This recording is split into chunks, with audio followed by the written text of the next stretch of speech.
this whole neighborhood over here is a historical district, Mm-hmm. and he bought a bunch of houses and fucking fixed them up, and then he just bought one that he really likes. So Yeah, my buddy. So you know, Chang Murata is I call him Morty, but he used to live up the street from here. oh okay Yeah. So I was like, oh shit, I know this area. yeah Yeah. dude. It's a dope little spot, man. Like I don't I only come downtown whether to do comedy or come to work, obviously. Mm-hmm. But like just being out during the winter, they do all the like the candlelight and stuff down here, make the whole walk, and we bring the kids down and do it. And then when we first opened the building up, it was like part of the tour. Whatever, people came in, they went through and did all the like the historical part of it, went through the building and stuff like that. Like that safe has been here since the fucking 30s. Yeah, I was looking at that. I said, damn, that's an old ass safe. Yeah. The only thing that he did to it, he put his name on top. That's it. But everything else is original to the safe. Yeah. Shit. And it's a fucking heavy piece of shit, dude. It looks like it. Fuck. It does not. That's why it's still there, because it does not move. That's back when men were men and we're just like, fuck it, we'll move it. Yeah. We'll move it with our bare hands. When they weighed 130 pounds, they were rationed out, but it was just like they was rationed out and they was moving shit heavier than what we do today. Yeah. Ain't that some shit? Oh man. So, ladies and gentlemen, we got the Ben Compton, the man. So this is actually the second time we've ever met. So that's right, because the first time was at open mic, right? Yeah, it was open mic. Yep. We were at SoPro then. Mm-hmm. Okay, yeah. It was literally my first open mic ever. Really? Yeah. Okay. And then, dude, it felt good too because like I didn't really know anything about you or any of the other guys like Dustin and those guys. Yeah.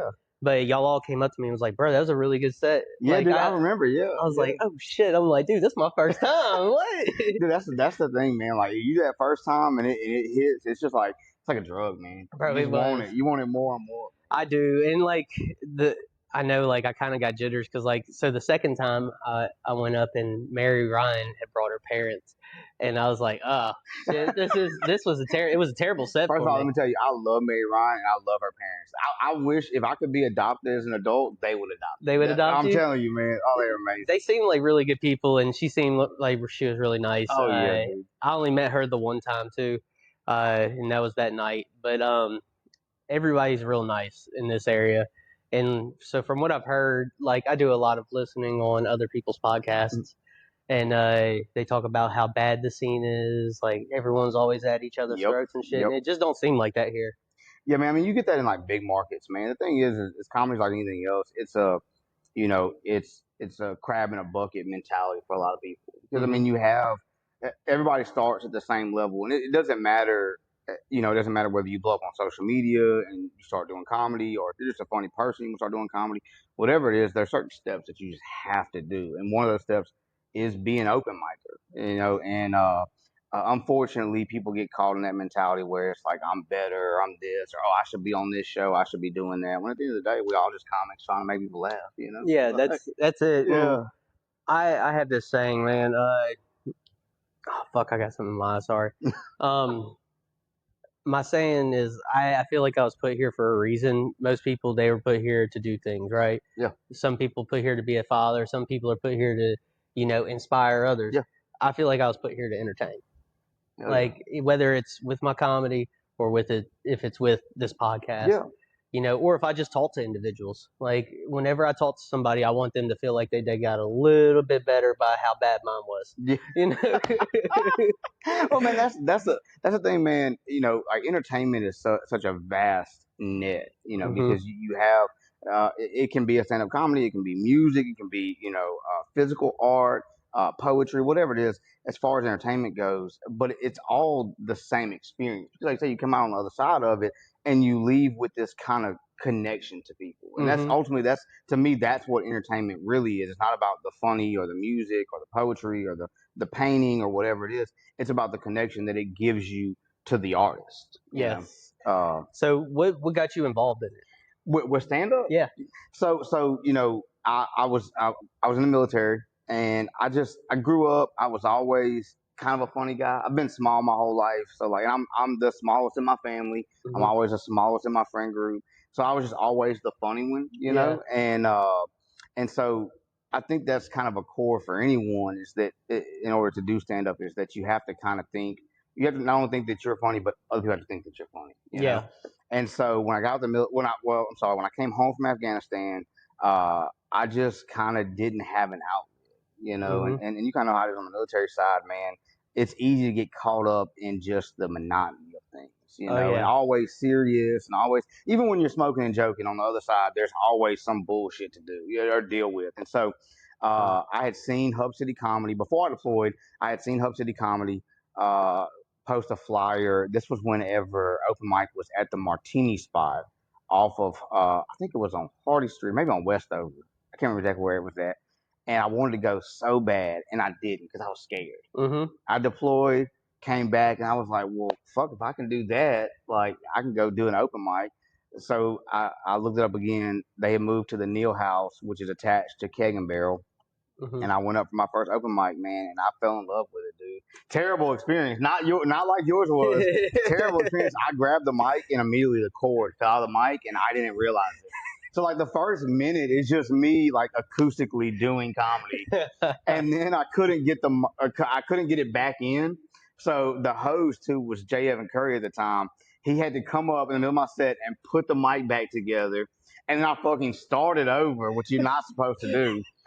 And so that was my first. But after I got off stage, I was like, kind of like you say, like you feel that that urge or that pull of like, oh, this is for me, like 'cause I got a few laughs, more so the ad libbing, like the jokes were not funny at all. It was the bullshit in between. It was the bullshit in between, man. Like I think my first joke was about my wife being pregnant and the doctor saying we should have sex, and I was scared, like that the baby was gonna grab me or something, because I was like, I don't know anatomy, I don't know how that shit works. So I'm just like dumb shit like that, man. And so and then after that, dude, I just kind of I just did open mic for a year. I just only did open mic with Hub City Comedy for the first year. And after that first year open mic, doing just open mics, I got added to the 5th year anniversary show. We do a big show with Hub City every summer that is kind of just like our get back together. Some of the original comics come back. Some of the newer comics get on. Y'all just did it at Brewski's. The last one we just did was actually at Fat Cat. At Fat Cat, it was used to be Thirsty Hippo, but normally we do it at Brewski's. I want to say maybe that event Brewski's was already booked. You know what it was? It was the year before, because I remember LG went and did it. Yeah, that's right. Yeah, that's right. That's right. It was at Brewski's. Yes, that year was. And then I do remember now, since you said Fat Cat, y'all did it there. Yeah, I want to say Brewski's was maybe like booked for an event or something that night, because we only have like maybe 3 venues that we really use for shows, that aren't open mic.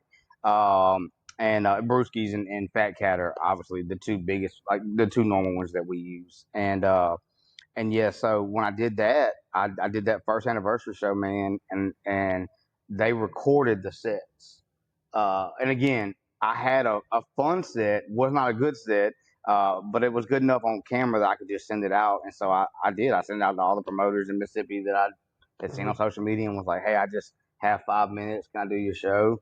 And I started getting booked in Jackson a little bit. Nothing major, gas money type things, you know.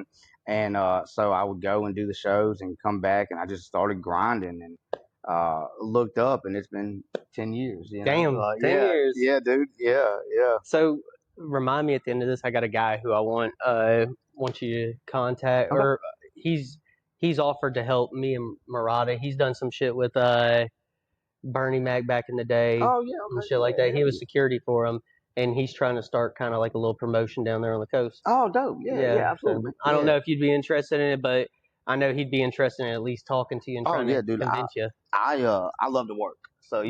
Yeah, absolutely, man. Man, I'm very bad about doing it. So like I've said, I've only done it twice now, and it's been 3 years since we last talked, and I did it. Has it been that long? It's been 3. God, time flies. Yeah, it does. It doesn't feel like it, but I still got the video from that night. I was like, damn, that's 3 fucking years ago? No shot. Murata does it consistently whenever he can. Excuse me. Oh, no, you're good. Ooh. Man, I That had energy drink get to you, man. it is. That's what it is. Uh, so he's been begging me to go down there and do it at the juke joint with him. Yeah, that's And Crangus' spot. yeah, that's Yeah, what it I've is. heard it's a fun place.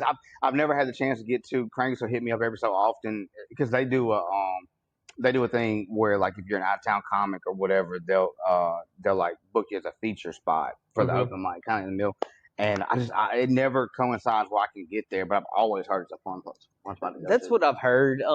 He does that spot, and then he just started doing a spot in Long Beach. Okay, So is it Terrence Washington's spot? I'm not sure. I You think know he who's has a going new there? spot. Is I think he's hosting for Louis J. Gomez down there. Louis J. Gomez is supposed to be coming to the coast. Oh, I bet it's Duncan Stone Street's spot. It might be by Yeah. the railroad track. Yeah. I think that's Duncan's spot. Okay. Yeah. See, I don't even know all these comedians. Yeah. Well, it's crazy, man, because like Mississippi is so connected as far as like Mississippi has three markets for comedy. You have Jackson, Hattiesburg, and the coast, but really it's so small. We operate as one, so we all kind of Interconnect. we all interconnect, and like we've been so consistent with open mic here. Like our open mic has been going for between different spots, it's been going for 15 years, 16 years. So at some point, everybody kind of They've been flows through here at least once. yeah, and then all those guys from the coast are always great, man. I tell you, Duncan Stone Street is so funny to me, man. Really, Dude, so funny, man. I need to find out this guy because like my whole idea of Mississippi comedy up until now has been we got Krangus who does two spots, every now and again, and then you got up here.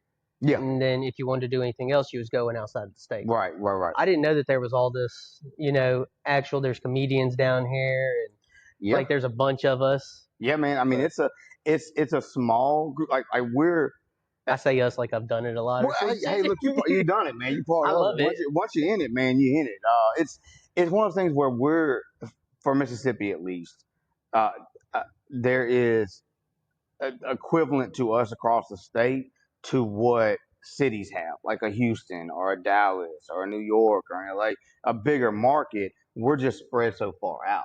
You know? So it's sometimes it is harder to connect with people unless it's through social media or if you just happen to be at open mic one night or something like that. But I mean, there's plenty of nights where like even the guys from Mobile will come to open mic or whatever, or vice versa. Some of us will go over there, and you kind of have to get out that way. Here, in my opinion, at least, the region for us as far as booking, you get down into the coast, Hattiesburg, Jackson, but then you go into Mobile, New Orleans, Panama City, Pensacola, that run.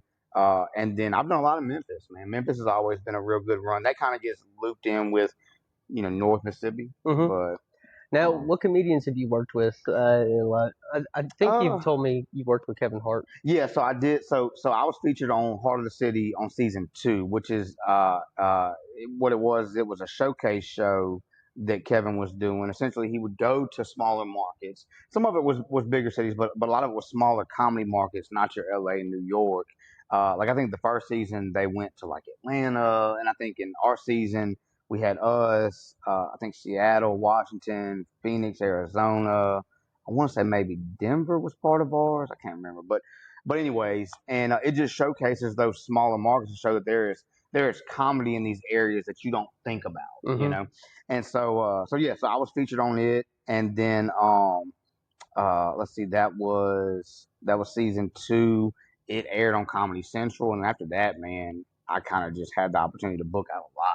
Really? I mean, obviously, credits are great in today's. Credits are always great, but today's comedy, social media is really the driving Exactly. force. If you don't, I tell people all the time, if you don't have, you have to have one or two things in comedy right now to really get to the next level, and that is the money behind you or the following behind you, and they can intersect. So you might have the money behind you, and it pushes you really heavy, and then you gain your following, or vice versa. You might get a big following, and then the money comes with it. You know? As long as the content's there, you can gain a really good following here, and I mean, especially with today's I'm really fucking terrible at it, but TikTok.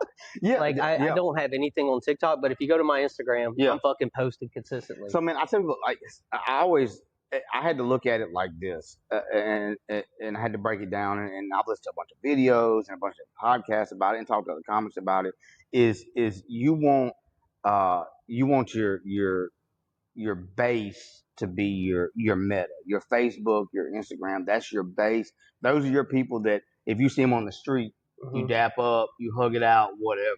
And then TikTok and apps like that, that's where you want to find your audience, because it's two different things. Your base and your audience are completely separate. Because I might go do a show and I'll never see them people again in my life. Yeah. But when they leave there, they know who I am and they laughed at what I did. Same way on TikTok. Them people I'll never see again in my life. They may never come to my page. They may never follow me. They may never nothing. But at the end of the day, I'm getting that reach to them. So that's on the stand up side. That's how you equate those social media. So I never realized like how much like the algorithms actually are going to help me. So I just posted one recently, and I think we've got like 700 views on the video. Yeah. It was so I don't know if you've seen it. It was the Canelo and Crawford one I just did.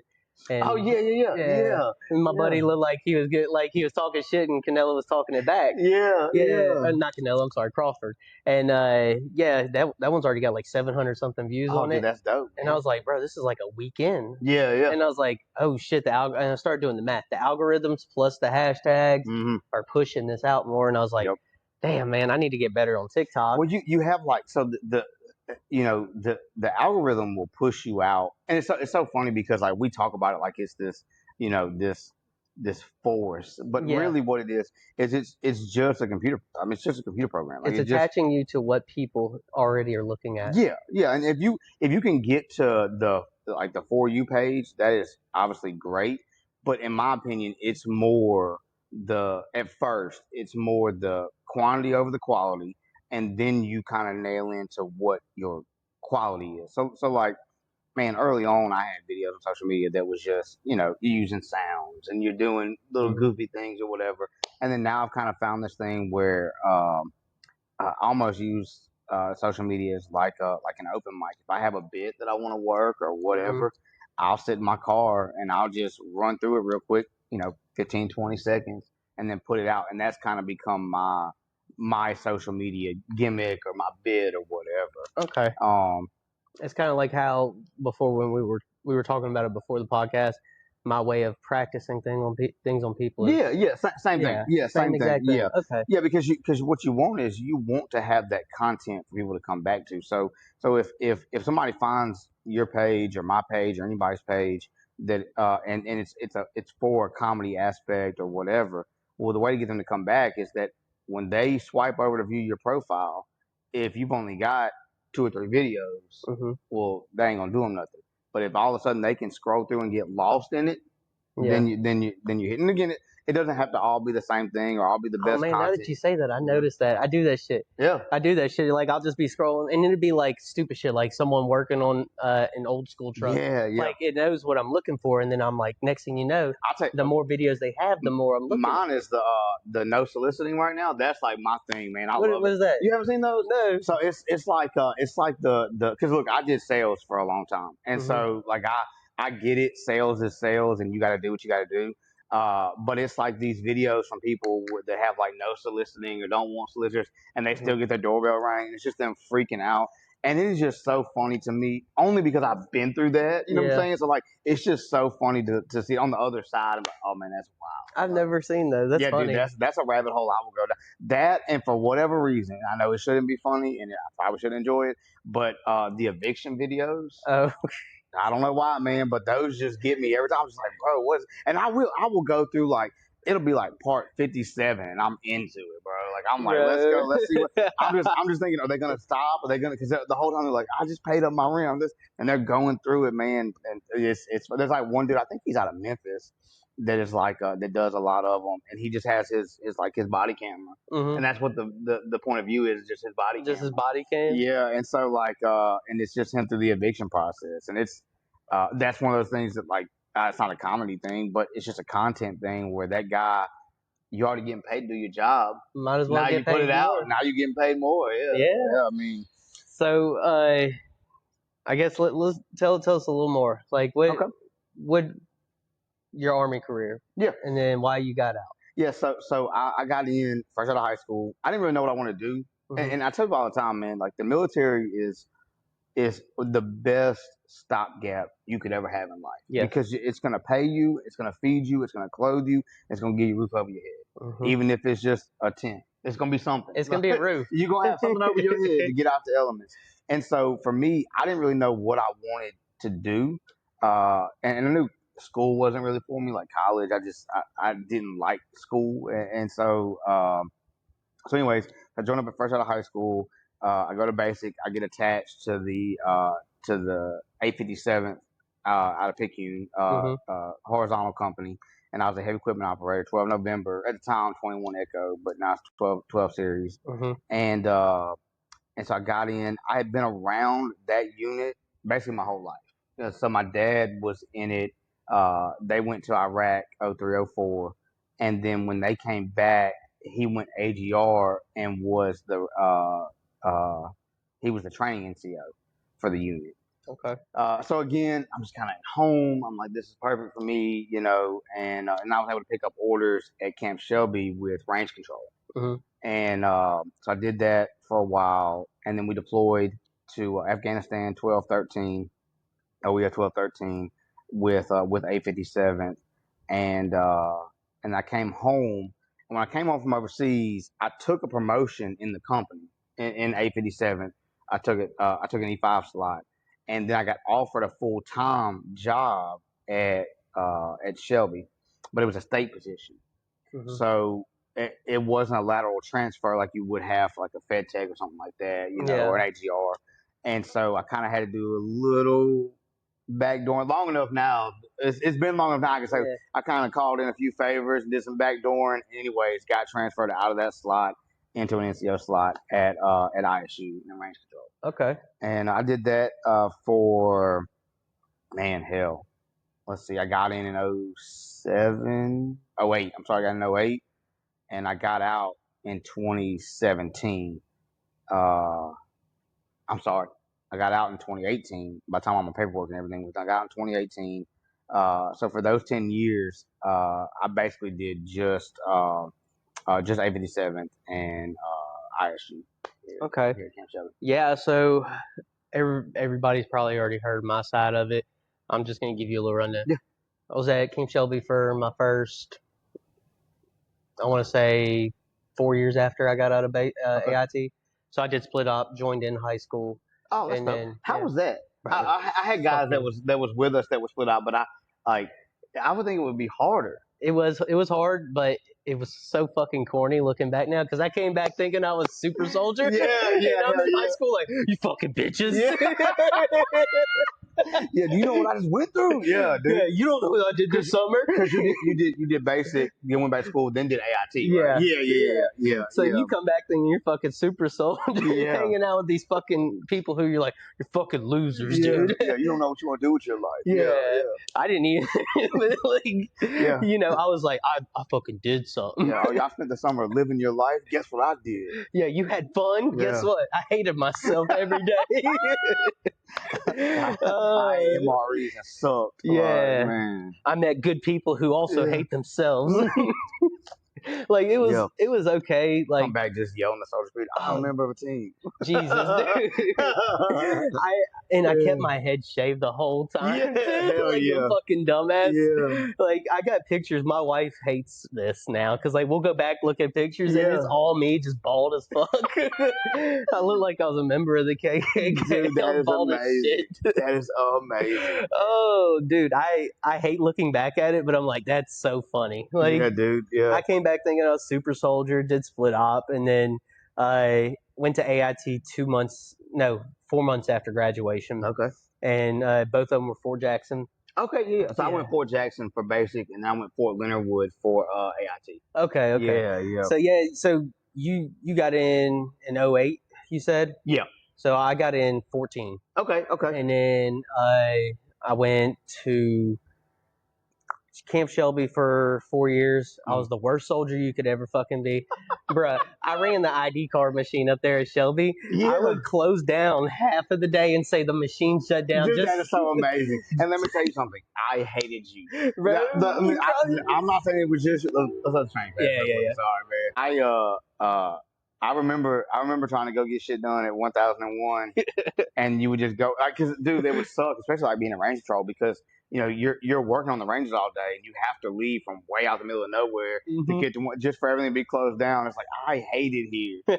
Yeah, so that's good to know that it was you. I'm glad to know that, bro. And I would go get fucking drunk in the barracks. I'd be drunk by noon. Dude, that is amazing. Like looking back, like everyone's probably gonna be like, "Yeah, that's right." But dude, that is amazing. God, dude, like I've got boys who they'll reach out to me and be like, "Bro, remember when we would show up like sweating our asses off, working all day, and you're drunk?" Yeah, like, yeah, dude, that was the first look. Man, it's funny you say that because I actually just had the chance to catch up with one of my good buddies. We hadn't seen each other since we got back from overseas, and we just caught up for the first time. We were going through stuff, and I was like, "Bro, I forgot about so much." Dude, you do. You talk about getting drunk. One of my favorite things. It wasn't me. Let me preference with that. But we had, on the guard side, a lot of times, and I guess on First Army side too. But on the guard side, you never know, who you're getting. You know what I'm saying? And so like it would be people of a vast array of ages and health and everything else. Like, so we had this old dude that came, and I say old, he was probably in like his 40s. No shot. And he was like an E-Fuzzy. Like, I don't even know how he got it. I think he had some prior service. That's how he got in. But anyway, he's like an E-Fuzzy, man. And they put him on fire guard during AT one year. And he got drunk on fire guard. And first of all, let me just tell you something. All right. If you're going to do it, be smart. Go back to the barracks. Yes. Get drunk, come back, live your life. This dude was in there with First Sergeant and and all the platoon leaders and everybody else and was in there drinking actively on fire guard. Dude, it's crazy. They went and opened this tough box and it was literally like just his gear and then a bunch of wild turkey. And that was it. It's like, bro, what are you doing? Like, hey, bro, look, I remember I'd go up to the PX and like I would just buy bottles of rum chata, and I would finish off bottles of this shit, like sitting in the barracks, and like you said, do it at the fucking barracks, stay out of trouble type shit. Yeah. That's what I would do, and then I kind of like I got to the point I didn't give a fuck. I was like, I'm getting out after 6. Yeah. Like I was like, I'm done. Yeah. Look at my dumb ass now. 6 more years in, 12 years in now. That's how I was, man. I was adamant. I was only going to do my 6 because I told you before. Like my goals when I joined up were only to kind of figure out what I want to do in life for the first part, and then I wanted to deploy and I wanted to make NCO. I did both those things. And then while I was in Afghanistan, they were like, "Hey, well, also it's time for you to re-up. We'll give you a tax-free bonus if you sign 6 more." Ooh. And I did it, and they didn't pay me my bonus.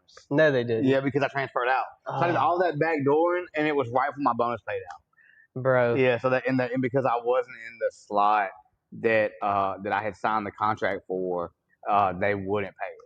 Bro, it's gotten so much better now because like now they have to pay it out, right? Even if you transfer. Yeah. But you know what's crazy is that's how I got out. A conditional release. So what happened was I was at Shelby. I did Heart of the City, and again it didn't skyrocket me, but it gave me a lot of opportunity.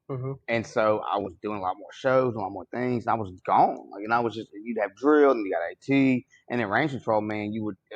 We'd have training all the time, so you'd pick up all these extra orders and things like that. And so I was in the process of going through some medical stuff because I was like, all right, let me try the med board out and see if that'll work. And they kicked back some of it or whatever. And finally, one day, the lady in Jackson called me. I can't remember what her name was, but she called me and she was like, "Hey, I have a question." I was like, "Yeah." And she said, "Is this your first contract or your second contract?" And I was like, "This is my second contract. I've already done my first contract." And she said, "Oh, well, you can just get out." She's like, "You want to get out?" And I was like, "Yeah." I was like, she's like, "Yeah, after you do your first contract, that's all you got to do. Anything else is on you, how long you stay in." No shit. Yeah, I did not know that. Man, I'm telling you, man. So they emailed me the paperwork. I signed it. And then, like I say, it took a few months after I signed the paperwork, but that was in like November, December of 17. I think think my release date was like maybe March of 18. Yeah, because I don't get me wrong, like I like being in the military. It's a good extra paycheck. But man, like I'm working, so I'm not trying to like fucking play the fiddle for myself, not fiddle, the violin. The for violin, myself. yeah. I'm not trying to do all What's that. the South? You could do a fiddle. Yeah, you could do it. Yeah. Yeah, you get your little banjo, a little string. Yeah, fucking the whole string chord. Yeah. But I'm working full time, and then I got this on the side. Then I got the National Guard. So I'm like, this is technically 2 jobs in one right here. Yep. So I'm working, was that 5 jobs right there? That's crazy. Man. I'm like, dude, like I'm fucking burning the candle at both ends. Yeah, dude. But you know what? Like they say, all good things they pay dividends if you put in the hard work. Man, you have to just stack them days. Like I mean, at one time, and it's wild because I feel like when you're in the suck, you don't really realize it's just every day. You know what I'm saying? Like, you don't really realize that you are stacking those days or whatever. But I had some similar things, man. Like I say, doing comedy, and there was at one point where I was working at Camp Shelby as a state employee, pulling orders, and I picked up a part-time job at Sears when it was still open. That's how fucking goddamn part-time job at Sears, and I was doing stand-up comedy. And you just don't realize like how much time you're actually putting in to things that aren't what you really want to do. You know, the flip side of that is that you have to do those things because at the time, I'm sure same as you are, same as I was, you got to pay the bills. You got it, and so you do what you have to do until you have the opportunity to do what you want to do. And that goes back to especially on the comedy side, to finding that niche, finding that following or that audience that propels you to a place to where now it's like, okay, I can go do comedy and make real money. And I say real money.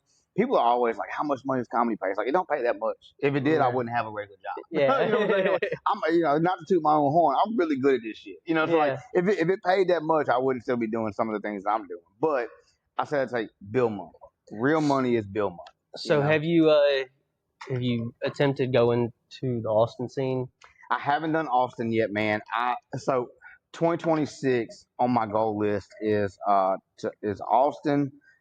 City wise is Austin. I want to go to Oklahoma City. That scene I've heard is really good, and I would like to do a West Coast run at some point. Maybe not necessarily LA, but somewhere like I know Arizona, like Phoenix has a pretty good scene. You should hit Tucson area. Tucson, is it good? Okay, it's a good comedy scene. I'll check it out, man. Yeah, Theo Vaughn's mom, she lives down there, so he's came down there before. Okay. Mark Norman had some good shows down there. You know, Mark was just here last night. Was he? Yeah, he's a singer. Oh shit! Damn. Yeah, he's a singer last night. Bro, man. I wanted to come. Yeah, I wanted to come see that. It was I was gonna go. I was booked in Mobile, and so I was in Mobile last night. But me and Ryan actually I hit the group up and said they were going to the show. But yeah, man, Mark crushes every time. I've had a chance to work with Mark, man, a couple of times, and every time he is just. I saw him in New Orleans on the what is it, the Fully Loaded tour? Oh yeah, bro, that was a fucking killer show. Yeah, dude, those shows are wild, bro, fucking insane. Yeah, I mean just banger after banger after banger, dude. So it was Ralph Barbosa when he was first coming up. Yeah, first of all, I love Ralph. Ralph to me is the next guy. So when I first met Ralph, I went and did a run of shows in Dallas, and I think Ralph was. Either he was the feature the first night or the host the first night and vice versa the next night. Either way, but the first time I heard Ralph tell a joke, I was in the back and I was like, "Oh, this motherfucker is good." Dude, he's funny. And it was like the next year, he started getting some traction with he did the HBO special, and then there was the following year was a Netflix special, and he just blew up. But man, when I tell you that motherfucker works, bro. He is so funny. He's so funny. Like I'm not gonna lie. Yeah, that's Mark's town, Mark's people. Yeah. It was good. Yeah. He was great. He kills every time. Yeah. But Ralph, when that motherfucker come up on stage, that dude was hilarious. Now, who's the guy? He's dating Catherine. Is it Catherine Blanchard that he's dating? No. It's the other blonde head. Fuck, I can't remember. I can't. Catherine does comedy too. Yeah. I'm trying to think of who it is. He's dating another comedian. She's a blonde head. I can't remember her name off the top of my head.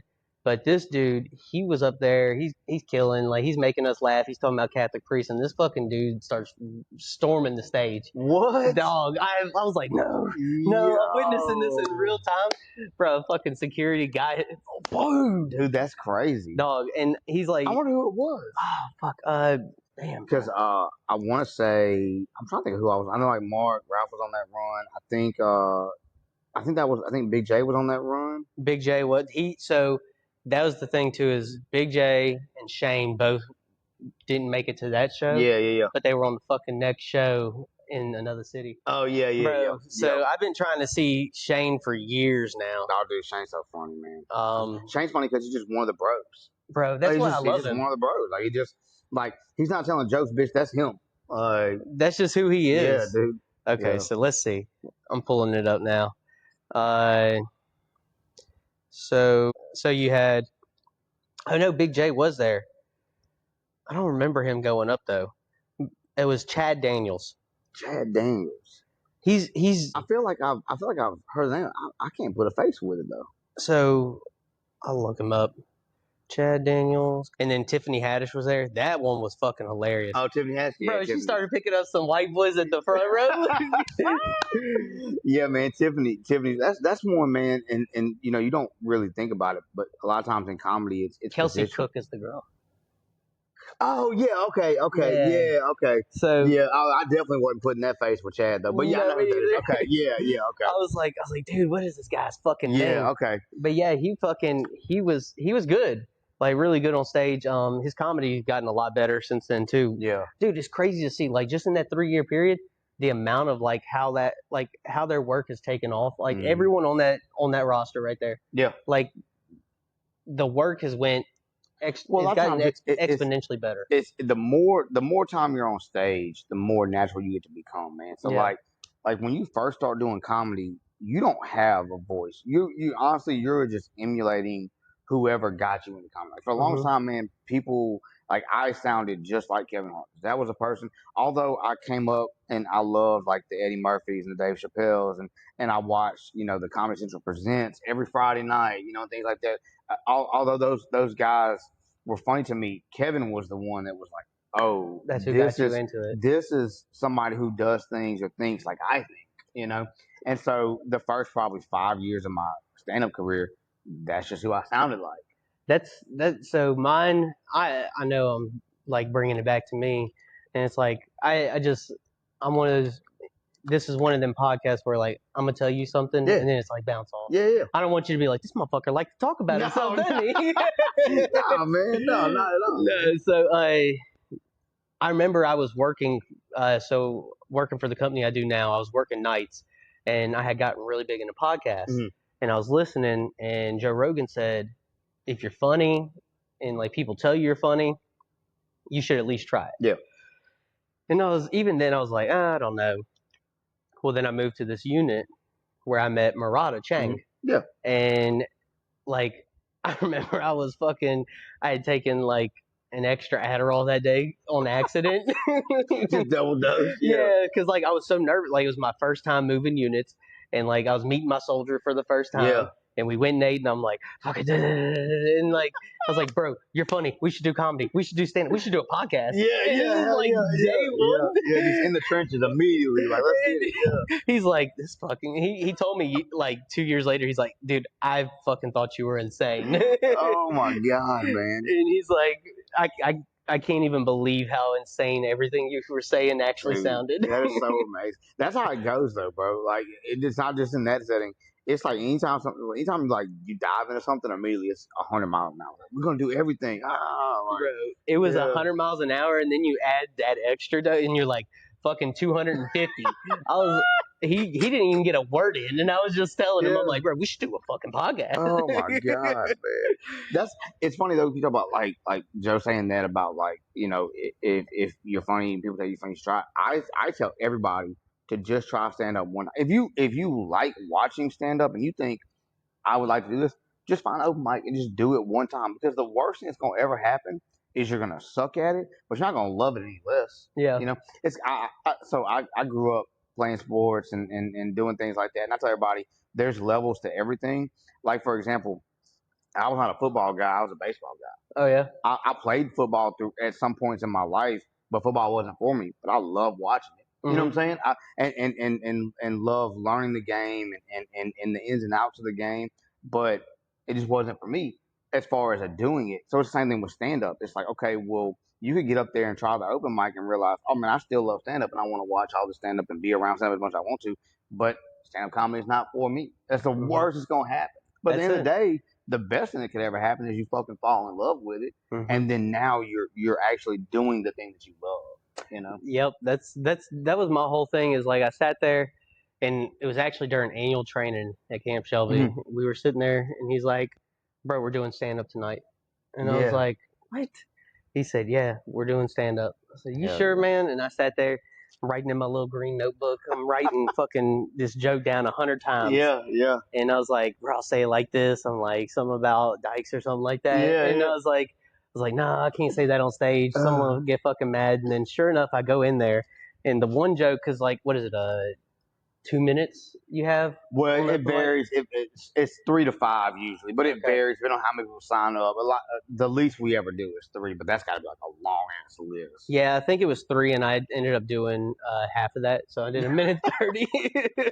That's how it goes. Yep. And That's how it goes. I was running through it fucking quick, and I remember running because they called my name, and I was kind of a little buzzed at this point. Yeah. I was like, all right, it's the long haired guy who was hosting that night. He had long hair, skinny fella. Was it Jake Noble? It might have been. Might have been Jake. I'm trying to think who. He's the only one I know that has long hair. I can think of. Like I said, it's been 3 years now, so like I remember I run up and I just fucking snatched the mic. I said, "You motherfuckers don't laugh at this. I'm gonna kill myself in front of every last one of you. I swear to God." Yeah, hell yeah. From that moment, like whenever that got a laugh, I'm like, oh, yeah. Oh, I'm like, I could actually fucking do this if I put the work in. And like I said, hadn't put in any of the fucking work since those. Since that moment, you was like, if I put the work in, then me was like, I'm not gonna put the work in. Yeah, I was like, fuck. And then when we got back from deployment, like we had been talking about doing this podcast at this point for 5 years, and I was like, fuck it. That's literally what I told him. I said, fuck it. We're doing a podcast Thursday. What are you doing Thursday? He said, nothing. I said, all right, let's meet at my house. We'll do a podcast. Yeah. And then, bro, and it's just like, this is the most fun that I've had. Because, like, don't get me wrong, as much as I love stand-up, and I'll do it again, and, like, I would like to have some success with it, this is more fun to me. Yeah. Because I'm talking with you. I'm learning from you. You're learning from me. Yep. Like, we talk about everything, all the way from, we've talked about Israel, all the way down to conspiracy theories, the pyramids, comedy. Oh man, if you want to get into conspiracies, I'm a conspiracy guy. Bro, I'm gonna tell you right now. Hey, bro, I've got nothing but time today.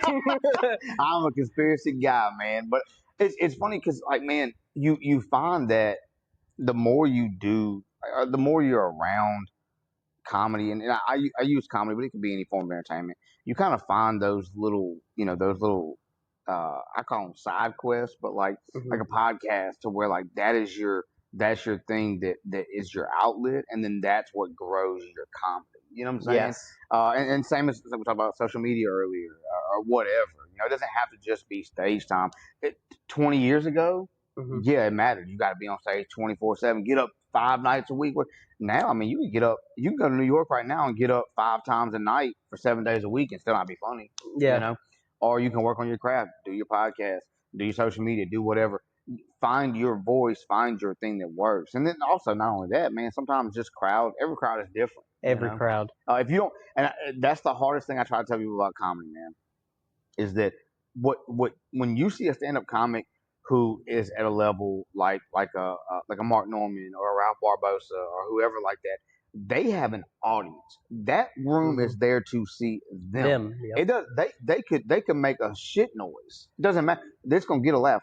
When you're first coming up, you're going into a room that nobody knows you, nobody cares about you. They've never heard you before. They don't know who you are. You have to make them like you way more than any of those comics at that level do. So, You know. in your opinion, open mics are harder to do than not even just open mic, but a regular show where it's not your audience. It's Yeah. going to be harder to do than a regular audience show. I would say it's twofold.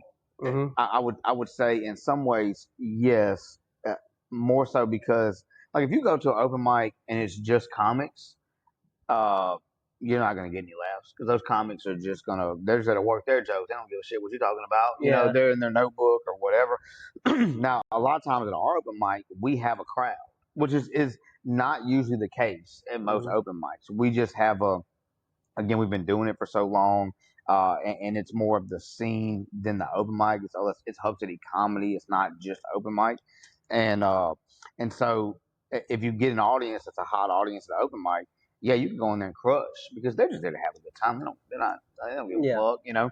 I did a show one time with a good friend of mine. She was filming her special, and I featured for her, and I bombed, man. Like Bro. I think I did 15 minutes. I bet I got 5 minutes, and that 15 minutes got laughs, and not consecutively. Bombed, and man, she came out there and murdered. But that's because they are there to see her. Yeah. They are there for that person. So I would say, in some ways, yes. The more you do it, the more you have these jokes that are just, again, to equate it back to sports, you fall back into your mechanics. You know, Mm-hmm. if you're hitting a wall with a joke and you're like, okay, well, this isn't working, this isn't working, this isn't working. The more you do it, you can fall back into, well, I know this motherfucker's just gonna work. This is my best of my best. Yeah. I'm gonna pull out my closer, and this is not my opener. Like, you know what I'm saying? Like, So, do you think I asked this question to a few people? Black crowds or white crowds? Which one's harder? so for me, I think neither one to me is hard. And Yeah. now I will say that because I came up doing more black rooms originally. Mm-hmm. Because again, comedy in Mississippi is a little bit different. Yeah. There's no club. There's no I mean, we have Hub City comedy, but there's no like genuine club setting where you just go up and you can work your way through. You have a lot of self promotion stuff, and a lot of that was predominantly black rooms. Now for me, it's a little bit easier. My wife, and my kids are black. You know what I'm saying? Mm-hmm. I have I'm the only white person in my house, legitimately. Like my wife is black, my kids are black, both of my dogs are black. So for me, there is nothing that was hard. So it's easy for both for you. Yeah, but I will say if you're, it's how do I put this? I have, I feel like you can go into a predominantly black room, comedy wise, and you can have a lot more fun on stage. I've noticed that. Like you can just go up there and just because they gonna fuck with you. They gonna have a good time, and because again at the end of the day, like it's all just comedy. It doesn't matter whether it's white or black or whatever. It's just comedy, you know. So if you're up there and you're being you, I will say the one that again, just in my opinion, the people that struggle in and out of the rooms that are predominantly white, predominantly black, whatever you want to call it, is the people that try to play to a crowd. Like you gotta do that. Just go be you. Go be funny. Your jokes got you there for a reason. You know, you're on that show for a reason because the promoter or the host or whoever put you on thought you were funny. Go do that. Don't panic. You know. That's so I've noticed. I love to hang out with everybody. I'm that kind of person. I like everybody. I like to hang out with you. I don't care who you are, what you look like. But I've noticed that like it's easier to get laughs out of my black friends more than it is my white friends. And I've always said like, you know, I don't have a lot of time on the stage, but whenever I'm talking to people, because I do that same shit, no matter where I'm at, I'm trying to fucking joke on you. Yeah. And they laugh, and they want to listen more too. They want the funny out of it. And I don't know why it is, but it's easier for me whenever I'm talking with people who are my black friends or even my Asian friends. Like I've only got one of those, so I don't know why I said friends. Yeah. My Asian friend. Singular. Yeah, my singular Asian friend. Yeah.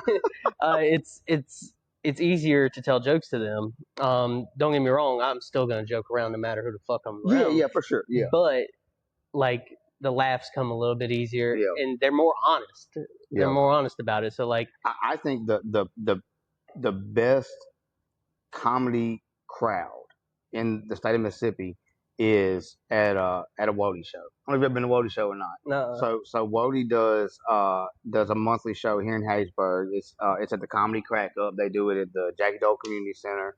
And when I tell you they have seen so much good, it's a predominantly black room, but they have seen so much good comedy over this. He's been doing it for like, I think he's been doing it for 12, 13 years. Just that room, like just that show. Now he travels a lot too, but that's his room. And they've seen so much good comedy that, man, if a joke lands in that bitch, it is a good joke. no Like shit. you, and they will let you know if you suck too. Like they won't Yeah. laugh. You know, they ain't gonna boo you off stage. They ain't gonna do all that. They're just not gonna They ain't laugh. gonna laugh. I watched one night, man, at one of Wodie's shows, and it's a guy I really like that was kind of similar to like you. He'd done open mic a couple of times, and he was pretty funny, and he wanted to try Wodie's show, so Wodie put him on. And man, when I tell you that dude stood up there for about 5 minutes, and they just stared at his ass, and No. no laughs, no nothing. Man, it was Oh. rough, man. And I've had that happen to me. In fact, you know, to bring it back to starting in comedy. So I after I did that first show with Hub City, I did the anniversary show. My wife's best friend had a connection to Steve Brown in Tuscaloosa. Okay. And so they were doing Archibald and Woodrow's at the time. And this is like a staple comedy show in Tuscaloosa. Mm-hmm. And it was a co-host thing. Like it was Steve Brown's show and Terry T, who I want to say Terry now, he's affiliated with like the Impractical Jokers guys. Oh really? Yeah, I think he's a production guy with them. Don't quote, I don't know that for sure. But anyways, so I say, I was like, I'm doing comedy now. I want to get booked. I want to get this stuff. So, anyways, my wife's friend got me booked on this show, and it was an all black audience. And I went in there. I did 5 minutes, and I think that night there's probably about 200 people in there, packed in to this place. And dude, no laughs, No. no Ooh. laughs, zero laughs. My wife was in the front row, and I had to make eye contact at one point with her. No laughs, no nothing. Like, and then we had to drive back to the hotel in silence. And so finally, when we get back in the hotel, I was just like, I don't know if I need to do this. Like, I don't know, this is for me. And she was like, and my wife had told me, she was like, well, if you really want to do it, this is what it's like. You know, you Yeah. have good nights, you have bad nights. You can't just quit just because you had one bad night. And so I didn't, you know, but it's not uncommon to go to a room that's not your normal room. Again, whatever it is, black, white, indifferent, you know, and bomb. It happens. Like, Fuck, man. yeah. I I know that feeling of like just like utter like just like gut wrenching, Yo, and it's like, I'd rather you boo me. I'd rather get booed. Yeah. I'd rather you. If you look me in my face, bitch, I want to die right now. Like I would rather you boo me. Tell me you hate me. Like you just staring at me. Like Get me off the fucking stage. man. And it was crazy because some of the guys that were there that night, and while you can't really chalk it up to one time or one experience, because like uh, right now there's 4 guys that were on that show that night that I still have constant contact with, and they booked me for shows, and I booked Dude. them for shows, and we've been booked for shows together, and you know, and the first thing they ever saw me do was bomb. That's their first time. The first time they ever met me was no laughs. You But know. it's nice to have people bet on you though, like Yeah, that. You know. yeah, for sure. Oh. Sometimes you want to hit when people take a bet on you, though. You know, it's Yeah, like, yeah. damn, man. Yeah. You like, let me go fucking Yeah, you know something right now, I didn't mean to bust on 21. You know what I'm saying? bro. That's so. It's so. It makes me fucking like. I feel that feeling in my stomach of Yeah. just like, Yeah. you want to throw up, dog. Dude, I'm telling you, I think the worst I ever felt as a comic was that night, and ever since it was good to get it out the way early because after that, well, if it ain't that bad, then it ain't that bad. You know, it's like Yeah. okay, well, I had a rough set, but damn it wasn't Tuscaloosa, Alabama. Oof. It wasn't Archibald Woodrow's. Like it wasn't that bad, you know. And so, and then again, you can just go back to stacking those days, and the more you stack, and the more you do, and bombing is just part of the process, man. Bro, and that's what makes me think like that infamous clip of Bernie whenever he's like, he comes out, I ain't scared of you motherfuckers. Yeah, so you know the story behind that, right? So all night, and again, I don't remember exactly, but I think what had happened was like all night on that on that show is the crowd was booing people, and no matter what, no matter how funny they were, no matter what they were doing, they were just fucking giving them hell, and that's why he came out there and said, "I ain't scared of you motherfuckers," and then he just went into his shit, and they loved it, bro. You know? That was in DC, I think. Yeah. Did they film in DC? I think that was in DC. Maybe it was DC. Because that was on Def Comedy Jam, right? Def Comedy Jam. Yep. Yeah. And I do remember that. Yeah. So it was in DC, and he come out just first off the fucking rip. I ain't scared of you motherfuckers. Yep. Bro, they love that shit. Yep. And like that makes me think. I'm like, okay, if a motherfucker could do that, after everyone else been getting booed all night. Like, you gotta match energy, man. Bro, that makes me feel good. You gotta match energy, especially on set, because again, you know, comedy is layered. It's not just the jokes. It's not just the setup and the punch. You have to find the energy of the room. You have to figure out. So like, there's some rooms you go into and sex jokes may not work. Political jokes may not work. Kid jokes may not work. You know, marriage jokes may not work. You have to figure out where the energy is in the room. Okay, is this and you get that by listening to who's on stage before you. You know, watching the reps ahead of you. And a lot of times when you get to a certain level, again, like obviously, you know, on a God tier, like a Kevin Hart or Dave Chappelle or whatever, that's a little bit different. But when you get to like a Norman or a Barbosa or whoever, you know, those guys can sit back and not worry because it's their audience. But if you're on a show and you're just starting, and whether you're the headliner and you've been doing it for however long, but if it's not your audience, if you're just on a show, you're booked on a show that somebody else is putting on, I'm a firm believer. Go out and listen to the comics in front, so that you can actually hear, okay, well, this joke isn't working, that joke's not working. Oh, that was a good callback. Oh, that was a good this, and then you not only make the connection with the comics later on, but now you already have a leg up in the connection with the audience because you know, oh, okay, well, they didn't like that marriage shit, so I'm not gonna talk about my wife. You know, like you already ahead of the game. You just got me with the fucking marriage shit. No, because I'm saying there's some audiences, man, like, and that's the fun thing about comedy in the South compared to other places is like comedy in the South is not conducive to comedy. There's a lot of it's bar shows and things like that. If you don't give a fuck, you gotta give. Like, I mean, talking about like an anniversary show at like Brewski's, dude. Do you get past those chairs? Nobody gives a fuck. So, LG. Yeah. LG reached out to me when we were on deployment. He said, let me know what you think of this set. And I was like, why me? Yeah. Like, I'm like, dog, I literally, you've seen both times I went on stage, and one of them was the worst night of my fucking life. I fucking went up and I was talking about, oh man, it's great to see two parents who actually love each other. Mine used to box. And nobody laughed.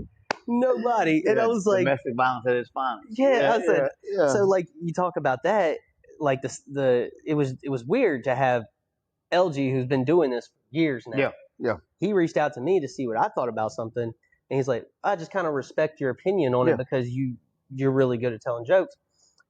And I've noticed some of the material that he uses is a lot of the military stuff. Yeah. And I noticed when we were on stage, when he was on stage and I was there, it just would not hit. Yeah. And I'm like, I realized then, I'm like, okay, you can't use military shit on the civilians, because they don't understand. Well, you kind of got to find a way, and Elder's done a good job of doing this, of doing it. You know, as he's done more comedy, you have to find a way to equate it to the audience because they're not gonna be. They don't know the military side like we know. Exactly. Whereas if you're in with a room full of soldiers, everything's gonna hit. Yeah. You know, but and I had to learn that too, man. I'll never forget my one And of my this best. wasn't a hit on LG. I just wanted to make that. No, it's great, man. I just wanted to put that out there. That way we could I've known get your LG. opinion I've on it. known LG for years, man, and he's always funny as fuck, dude. He is. But you have to go. That's just a process of comedy. You have to find what works and what doesn't work. And just like him reaching out to you, it's always good to reach out to people who aren't. Like you say, like, oh, I've only done comedy 2 times. Well, okay, I need somebody whose opinion who knows comedy, but also can be an audience member. Mm-hmm. I don't look at comedy the same way, and that's not a knock to you to say that you don't. But when I'm listening to somebody's like, oh, listen to this joke, I'm not listening to the joke. Yeah. I'm listening to everything that is the joke in the sense of the setup and the punch, and there's very few times where I'm listening as an audience member now. You know, there's some guys like, dude, if I go see like Mark or Ralph or them, like, dude, I'm a fan at that point. Yeah. I am listening, or even like going to see Kevin and them. Like, I'm a fan at that point. But if it's just somebody that I know or a local show or something like that, I'm kind of dissecting it in a different way. And so, but on the military side, dude, I had to learn that very early on that like that military shit doesn't hit with everybody. Yeah. Because some of it just doesn't make sense, you know, and some of it is more insider joke than you realize. Exactly. Yeah. Yes. So, and that's what I kind of explained to him. I was like, hey, if you're doing your military stuff, find a way to make it quick to tell them why this is a serious. Like, he has a story about how he had to sneak on base because he left his ID card. And they shoved him into the trunk. Yeah. I'm like, you got to explain like why that's important. Like, and he was like, oh, okay. And then he sent me the set because we know that the gate they checking all the IDs. Yeah, but not anybody who hasn't been to the military base ain't gonna know that. Exactly. And like, he sent me his set from the Brewski show. Yeah, and he incorporated things that I had told him, and I was like, oh, see, bro. And then they were actually laughing. I was like, damn. I'm like. Seeing my advice put to work like that, I was like, this feels good. And like I said, none of this is a knock on LG. I love him, and I like that he actually talked to me and told me like, hey, don't be scared to go on stage. Yeah. Because like, dude, you don't have a lot of comedians who actually go and do it professionally. Right. And I say professionally, amateur, nothing. They're comedies to their friends, comedians to their friends. Yeah. And to have him tell me like, bro, don't be scared of it. What's the worst that's going to happen? Yeah. You don't get laughed at? And I was like, that's actually my worst fear. Well, man, and it's crazy because me and LJ had that same conversation whenever he was wanting to go up. And I was like, man, just go have fun. Like, at the end of the day, dude, it's nothing to really be scared of. It's public speaking, which is obviously scary for anyone. But at the end of the day, it's really just for you. The audience has left. And when you up there, you ain't up there for the guys at open mic. You know, you up there for you. I mean, and the experience of telling jokes. The funny comes the more you do it, because there's natural funny and there's learned funny. Again, take it back to the sports side. You can have somebody who throws the ball 100 miles an hour, and then you can have somebody who learns to throw a ball 100 miles an hour. They're still getting to the same end result. You know, at the end of the day. I mean, just because you sling it with just your arm, and I got to learn how to put my whole body into it, you're still working towards the same result. You know, and that's where you get with like an open mic, where you have just kind of all walks of life when it comes to comedy, man. Because if you go to major scenes, you go to open mic, you may not even get a chance to get up because guys will come in there to work material. They'll bump you. You know what I mean? Like you'll get bumped. So that's really like it's a true thing. Okay. Oh yeah, dude. Yeah. Let me tell you, there is no guarantee in comedy. Yeah. Unless you are a sure enough name, there's no guarantee. It is a very the first time I ever got bumped, I was like, oh fuck. I was like, I thought I was somebody. They don't give a fuck about me. All right, bet. Like, and I got bumped for somebody to bomb. Like, I was like, well, fuck, you know. But it was a kind of a bigger name person who was working material, and they just working out, you know. But there's no guarantee. You go to a big city, and your ass will get put to the side real quick. Shit. Yeah, man. We are very inclusive with Hub City Comedy, and that is something that started with Jamie Arrington, who started Hub City Comedy. It was to create an environment to where people would feel comfortable coming to try stand up or coming to an open mic as an audience member. Whereas that's not necessarily the case. Open mics are kind of grungy.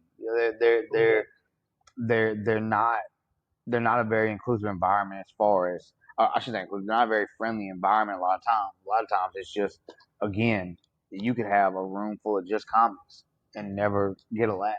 Dang. Yeah. That's crazy to think about though. Like I do remember thinking, I was like, there was one guy, I don't know his name. He came up with Dustin that first night that I had done stand up. He's from the coast area, and he wasn't getting laughs, and I'm like, dude, this is pretty solid material. I'm talking about Austin. Austin, Yeah, yes. Austin just filmed his special. He just filmed in Biloxi. Yeah, I seen that. Yeah. And I was like, bro, why are people? And it's that comedians were in their mind. Yeah, they're thinking about their material. They're not thinking about laughing at this guy. And I'm like, bro, this is good shit. Yeah, dude, Austin's funny as fuck. Dude, he's pretty solid. And like I said, I ain't seen none of these guys. I ain't seen you in 3 years. Ain't seen them in 3 years. Yeah.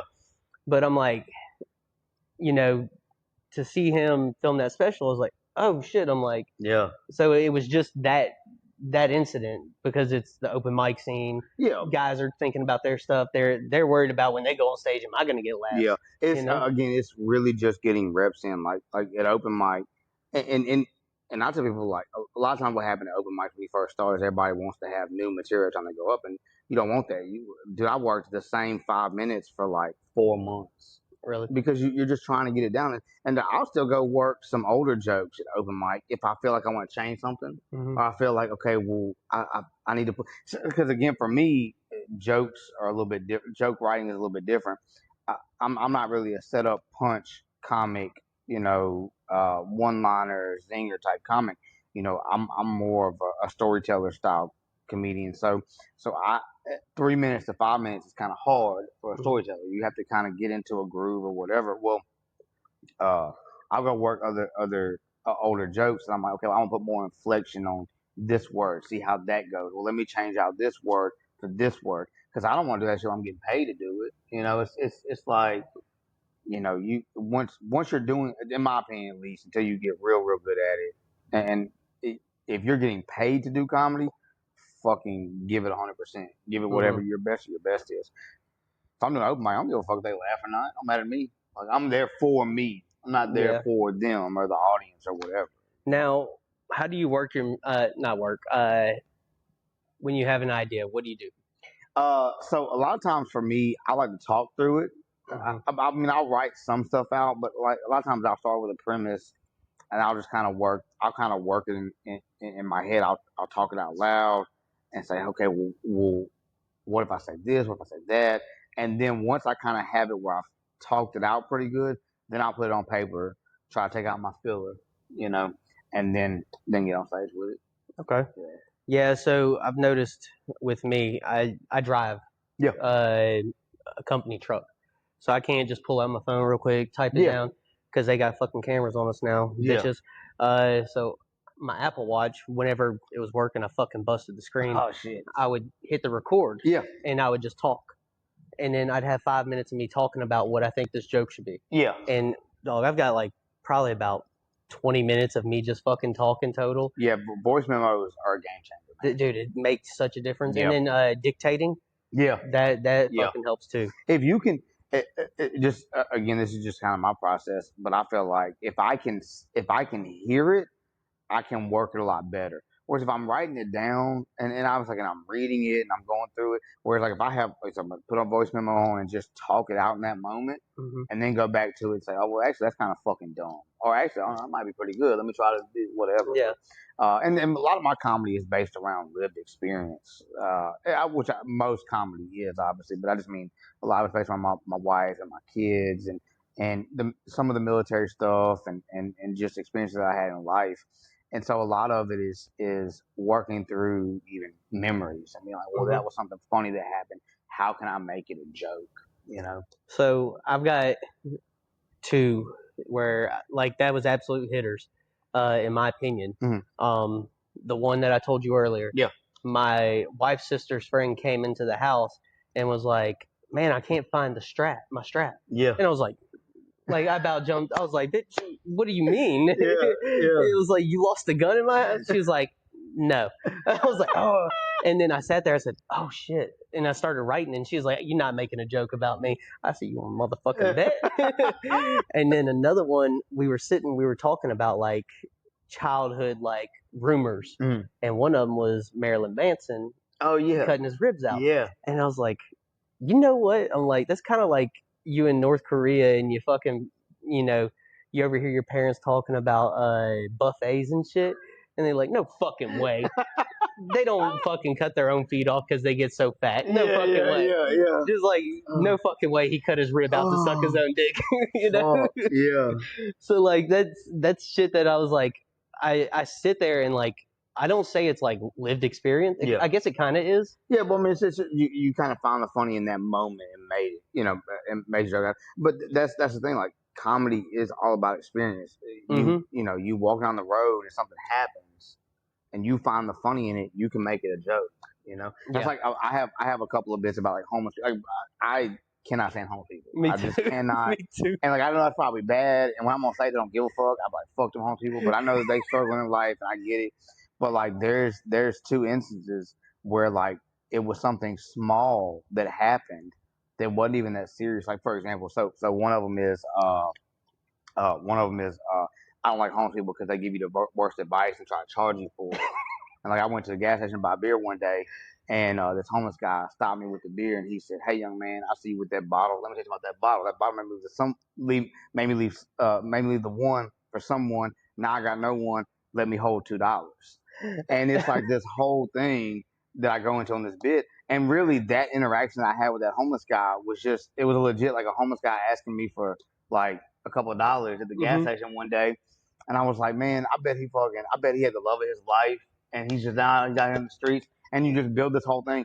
It was just a quick little interaction, Yeah. you know. You just build these stories off of them, and so that's where the lived experience comes from, you know. Dang. So yeah, I guess that's kind of like the same mentality, not mentality, the same way the premises are built, right? Like mine, like obviously, like you know, I'm not sitting here being like, oh, you're not gonna fuck me with that strap in my house. Yeah. I'm gonna like, I was like, okay, well, how can I make this funnier? Yeah. And then like it just boom, boom, boom, boom. And then like Murata has one, and it cracks me the fuck up every time. I have a video of it. Every time I hear it, it makes me laugh. He's talking about how in Family Guy they had an episode where there's an Asian guy, and he's like, "That was pretty racist, huh?" And then they were like, no one laughed, and he was like, "So, anyways, you know why they tell you to leave rice out whenever you're phoning rice whenever you're trying to get it fixed?" And they were like, someone said, "Why?" He said, "So that an Asian guy will come, he'll fix your phone for you. He takes the rice as payment." Bro. And I'm like, that's actually like that's good shit, and it makes me fucking like that's me rough. I could never tell it like he does. But like just the premise of it, like you get the idea, and you're like, damn, that's actually good. The premise part is the part where like I always tell people, man, like you don't know what is gonna actually be funny until you get on stage. Yeah. So like when you have a premise, you just kind of have to work it out like that. You know, like oh, I think this is like, and it can come simple as something from a Family Guy episode. You're like, okay, well that's funny to me. How can I change it or whatever? You know, yeah, man. I'm a firm believer when it comes to writing jokes. It's for me at least. It's way easier to talk them out than it is to actually write. I suck at writing, man. Bro, the process is it's so what's the word I'm looking for? It's different for individuals, but it all goes to the same point, right? Yeah. Like I was working one. I don't know if it's funny. I think it is, but it's like Southern weddings. Okay. Like my mama and papa got divorced 4 times, got married 5. Okay. And they played the same song every fucking time, and it was a song about a woman who cheated on her man, and then he gonna love her no matter what. And I'm like, that's my premise, but like I can't work it. Like I hadn't really put the effort into it, but like I'm consistently writing, even though like I'm not doing anything. But it's just a matter of like I want to put this on paper because I feel like this is gonna be a good one. But yeah, married 4 times, divorced 4 times, married 5. Yeah. That's crazy, man. That's Southern love for real. That is Southern love. Yeah, like it's only in the South that you'll have an actual like reunion / celebration of the marriage every 4 years because someone got divorced. You know, it's so crazy because I didn't realize that like the whole saying of like once removed, was a real thing in the South way back in the day. People would do that shit. They would get divorced and then get back together. Yes. You know what I'm saying? It's like, oh, that's my in-law once removed, or well, that's my aunt once removed. It's 3 like, times removed. yeah, it's like, dude, that's crazy.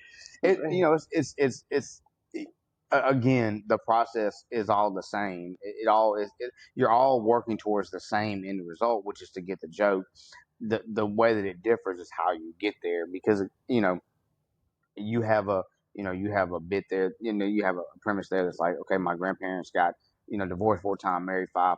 I would take that premise and go a completely different direction than you would go to it. Again, we end up to the same end result, which is a joke. Yes. And your joke can be good, my joke can be good, off of the same premise, but the process to get there is so much different. Yeah, so much different. You want to know the song? What's the song? Yeah, When a Man Loves a Woman. dude, They played it every single time. No shit. That's crazy. Also, I did not realize that song was about a woman cheating. When a man loves a woman, he'll turn his back on everything. The only thing I remember about When a Man Loves a Woman is when I was a kid, and they had like the CDs you could buy, like the disc you could buy on TV, and it would play over and over again. Oh yes. When a man loves a woman, and it's just like 2 a.m. in the morning. It's like, dog, I'm trying to sleep. Like, what is happening? Like, trying to get seductive. Yeah, like, what is happening? I'm like 12 years old, bro. I don't know what this is. Oh no! So actually, in the song, he says, "It don't matter if she cheats on me. I'm gonna love that bitch either way." Essentially, that's what it boils down to. And it's about that, and pretty much like I give up everything for this bitch, even if she cheated on me. So amazing, man. But yeah, so comedy is just like it, dude. I really should get back into it. I keep saying that. Like, if you go look back at all the episodes, I've probably said it at least 12 times now. Dude, I'm telling you, look, if you want to, if the best advice I could give you as far as just getting back into comedy is, don't say getting back. Just say, hey, I'm going to do comedy tonight. I'm going to do because comedy. it's a mental thing, man. And then one thing that I did, and not to say that it works for everybody or anything like that, is I'm a goal oriented person. So a lot of times, like if I say, I'm talking about like losing weight earlier. Like if I say, hey, I'm gonna do this, I lock in. I'm like, okay, bet. I've already said I'm gonna do it. That means I've already done it at some point in my life in the future, right? So when I was kind of in a lull for a little while like that with open mic when I first started, where I just wasn't going regularly. Life was crazy. I had just had my 3rd child, and my wife did, and I was just like, I don't want to go. I don't want to get out the house because it was on Mondays, and I finally just said, I'm going to make the next 5 open mics in a row. Don't do a big ass number because you're never gonna get there. I'm gonna make every open mic for the rest of the year. Don't do that. But just set you a number. And I said, I'm gonna make the next 5 open mics in a row. When I got to the 5th one, I said, okay, now I'm gonna do the next 10 open mics in a row. Before I looked up, I hadn't missed an open mic in like 5 months. So what's the longest hiatus you took? Well, probably during COVID. And I say hiatus, I kind of onesie-twosied it through COVID. But I bet there was probably a good year and a half where I was only doing like maybe a couple shows a year, a couple shows a month. You know what I mean? Like right now, I try to consistently throughout the year. I book out with my kids. Basically, the Q1 is kind of very busy for me. Q2, I kind of taper off. I don't do a lot during the summer because my kids are out of school and we try to do family stuff. So I may hit like a quick run in there, and then Q4 I kind of taper off and don't do anything. Yeah. I said that, but during COVID, I probably I don't know, man. There was probably a stretch of like maybe 2-3 months in that time I didn't do a show, just at the house. I tried to do Zoom. I tried to do Zooms at one time. I heard that was terrible. So I was like, it's terrible. Right? I got into the comedy after COVID, so I remember hearing people talk about it, podcasts. They're like, "Fucking, it was terrible." Oh, it sucked, man. It was so like again. I tried it one time, and I just wasn't.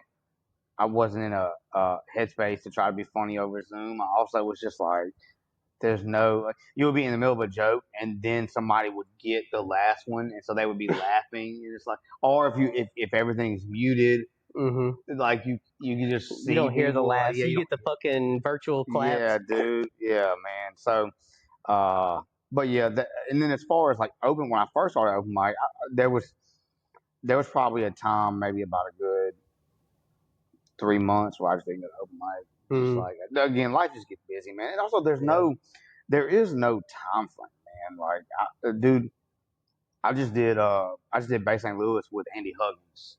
Okay. Kind of, he's an older guy. He was on AGT. I remember that show. Yeah. Yeah. So I just did it. It was me and Mary Ryan.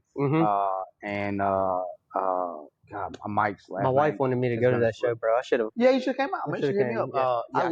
Yeah. I live 5 minutes from, not even five, like Oh 3 minutes yeah. from there. Oh, dude, you should hit me Yeah. up, man. Yeah, that's a fun room.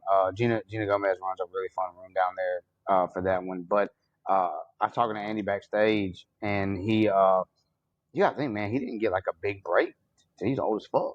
You know what I'm Yeah. saying? Like, I mean, and now he's touring. He was just on the View on Friday. Old as fuck. I mean, this is being honest. Like, It is. It's so like, funny to say that. yeah, like, I He's mean, old as fuck. yeah, but there's no time frame to this, man. You can take a break if you need to take a break to get your head right or to figure out what avenue you want to go, and do that. Yeah. It's almost like, and I don't know, not everybody is sports people, but it's almost like just getting into a slump, and the only way to really get out of it is to hit your way out of it. Yeah. Shoot your way out of it, or fucking, throw your way out. I mean, Mhm. if you're whatever position you play, whatever sports you play, like if and I ain't saying we fucking Steph, but if Steph is missing threes left and right, he Mhm. don't stop shooting them. He still Yeah. keep putting them bitches up. At some And point, they're keep gonna going. fall. I Yeah. mean, and so you find that time to where when you are kind of sitting down and taking the highs or whatever, in my opinion, you just kind of have to find that time to get back, because then it just becomes a mental thing. It's like, oh man, I don't know if I'm ready, or I don't know if I should, or oh, I'm tired tonight. Start small, man. I'm telling you, just if it's one, hey, this Tuesday I'm going to Juke Joint with Krangus and them to do open mic, and Mhm. then get through that, and then say, okay, well now for the next 2 weeks I'm going to be here, and whatever, man. Is the Juke joints is Tuesdays, y'all, or Thursdays? Yes, yeah, Okay. yeah. We're Thursdays at SoPro, Mhm. and the I don't know what time Cranston start. I think I think there's it's 8. is it 8. It's Yeah. 8. Yeah. I need to get down there, man. I've heard it's a fun room, Next man. time you come down, man, I'm gonna fucking make a stop in. Yeah, man. Hell Yeah. yeah, I dude. want to do it. Yeah, man. And then comedy on the coast. In the coast is kind of weird because like Bay St. Louis is kind of its own animal, and Biloxi and Now, what is the comedy scene like in the Bay? Because I like I said, I live 5 minutes from yeah, that yeah, room you was doing. yeah. What is it like down there? So Gina does her shows. I think they are quarterly shows. And she books them out pretty far in advance. But she has a room that she's at consistently. And now you have, is it the Little Theater in Bay St. Louis? Bay St. Louis Little Theater. Yes. They're doing some comedy now. That's with Laugh Life, which is Stu and Matt out of New Orleans. Which in fact, Stu and Zeke just bought the Crescent Theater in Mobile. Now they're doing Oh comedy shit. there. That's where I was at last night. I just saw them, but they're bringing some shows through there. And I feel like there's another spot in Bay St. Louis that has done comedy. I can't think of what it is. I know there was like a hookah lounge down there that did an open mic for a little while. I don't know if they're still doing an open mic. Oh, I don't know. I didn't know. Oh my god, there may have been. I didn't know there was one down there. But Yeah. the only other room I've done in basically, like I did the casino down. I did Hollywood down there one time. Okay. But yeah, there's just not. I mean, basically it's kind of small, obviously, so there's not a ton. Yeah. But again, the coast is kind of all one market. It is. You know? Yeah. And then you got Krangus because you got Krangus. I think he has a spot in Ocean Springs now too that they're doing. Does he? No, maybe not open mic, maybe shows, maybe not. But I've got to look more into it. yeah. It's been a hot minute since I've looked, but And dude, Jeff Vance. Now Jeff is from Louisiana, from Ascension Parish, but Lunchbox Comedy is doing the Sanctuary down in Biloxi now. Mhm. And man, and I've known Jeff for a long time, and Jeff is a very good friend of mine. I don't think, and it's no slight to anybody else who is doing self promotions, like independent productions. There is not very many people in the South right now doing comedy shows like Jeff Vance is doing comedy shows. no shit. He finds these venues that are just kind of like you wouldn't think they would hit, and then all of a sudden it's just like this banger that we just did in Prairieville, a po' boy shop. No shit. And dude, crushed. It's sold out, man. No Crushed. And he just started doing Sanctuary. I think maybe last year they had their first Lunchbox show there. But it's a fun one. If you ever see those, go out. Mhm. Jeff's a really good guy, man. he'll find you a spot to get up to. And they have an open mic. I'm not sure where it's at. It's not on the coast, but he has an open mic. I want to say that I think it's on Tuesday as well. But anyways, but it's comedy everywhere, man. It really is, and it's not. What's the word? It's not. And it's not at any fault to anybody. It's not promoted enough by the people in the area. Yeah. And it's not, like I said, not at fault to anybody. Not at fault to Krangus, nothing. Yeah. It's at fault to the people in the area for not recognizing it. Yeah. Because like I could do a better job at realizing that too. Yeah. You know what I'm saying? Because hell, you just told me of like fucking 12 different things that has been going on. I'm like, what the fuck? Yeah. Well, a lot of it is just, man. Again, when you're going through the everyday run of life, it's easy to miss certain things. And then, comedy promotion has gotten so much different. Social media has changed it too, man. Social media is basically just like putting up a billboard now. People are scrolling so fast, swiping so fast. Like you don't, you might put out a post and it says it has, 1,000 views, but man, maybe How long 100 are they people looking at actually it? looked at it. You know what I'm saying? Like, so I think a lot of the ones that are like Watson, who's hosting open mic here now, I think he does a really good job of promotion. I see a lot of Krangus and stuff. I think he does a good job promoting the juke joint. Same with Jeff, and then Gina shows a little bit different on her promotion side because it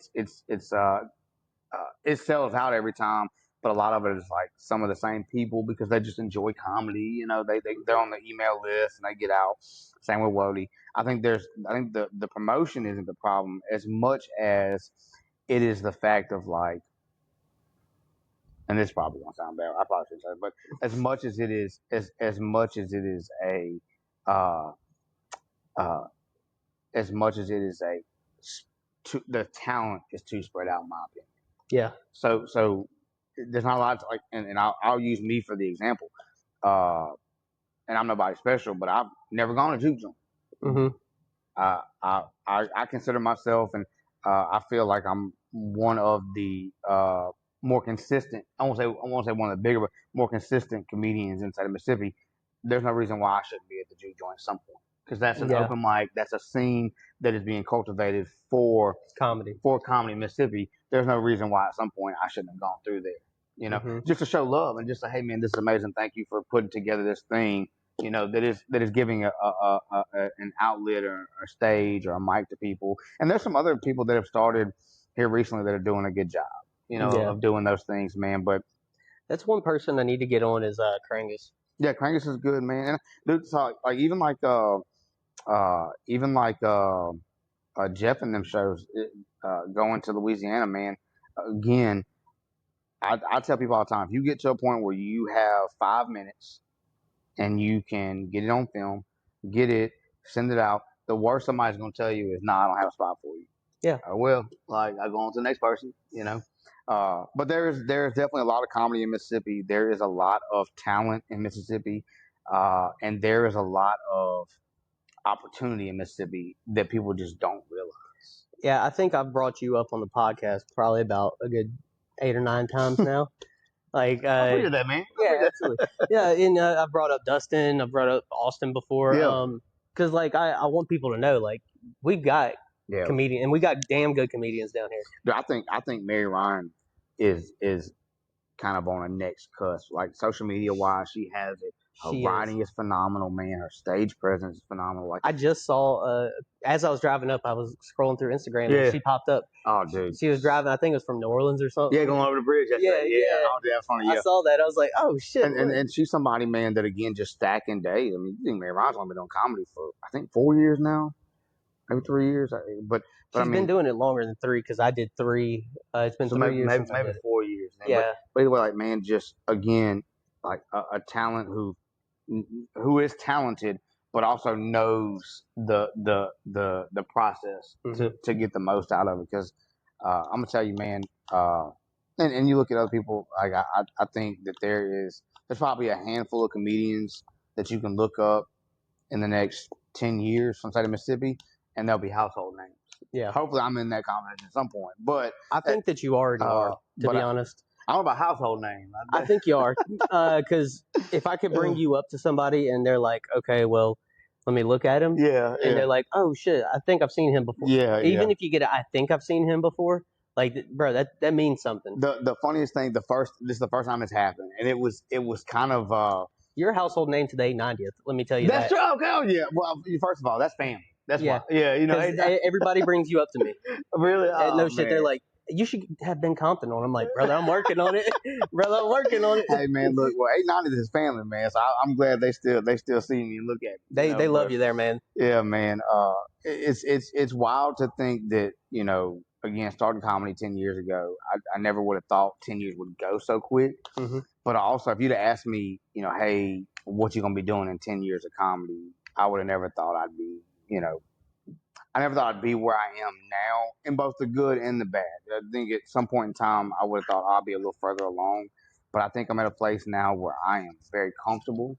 Mm-hmm. And that is something that when you get comfortable on stage and comfortable in comedy and you can be you, I think that's where the next step comes from. So even like a Mary Ryan, I think she found her comfort so quick and she is so talented that it was able to take off.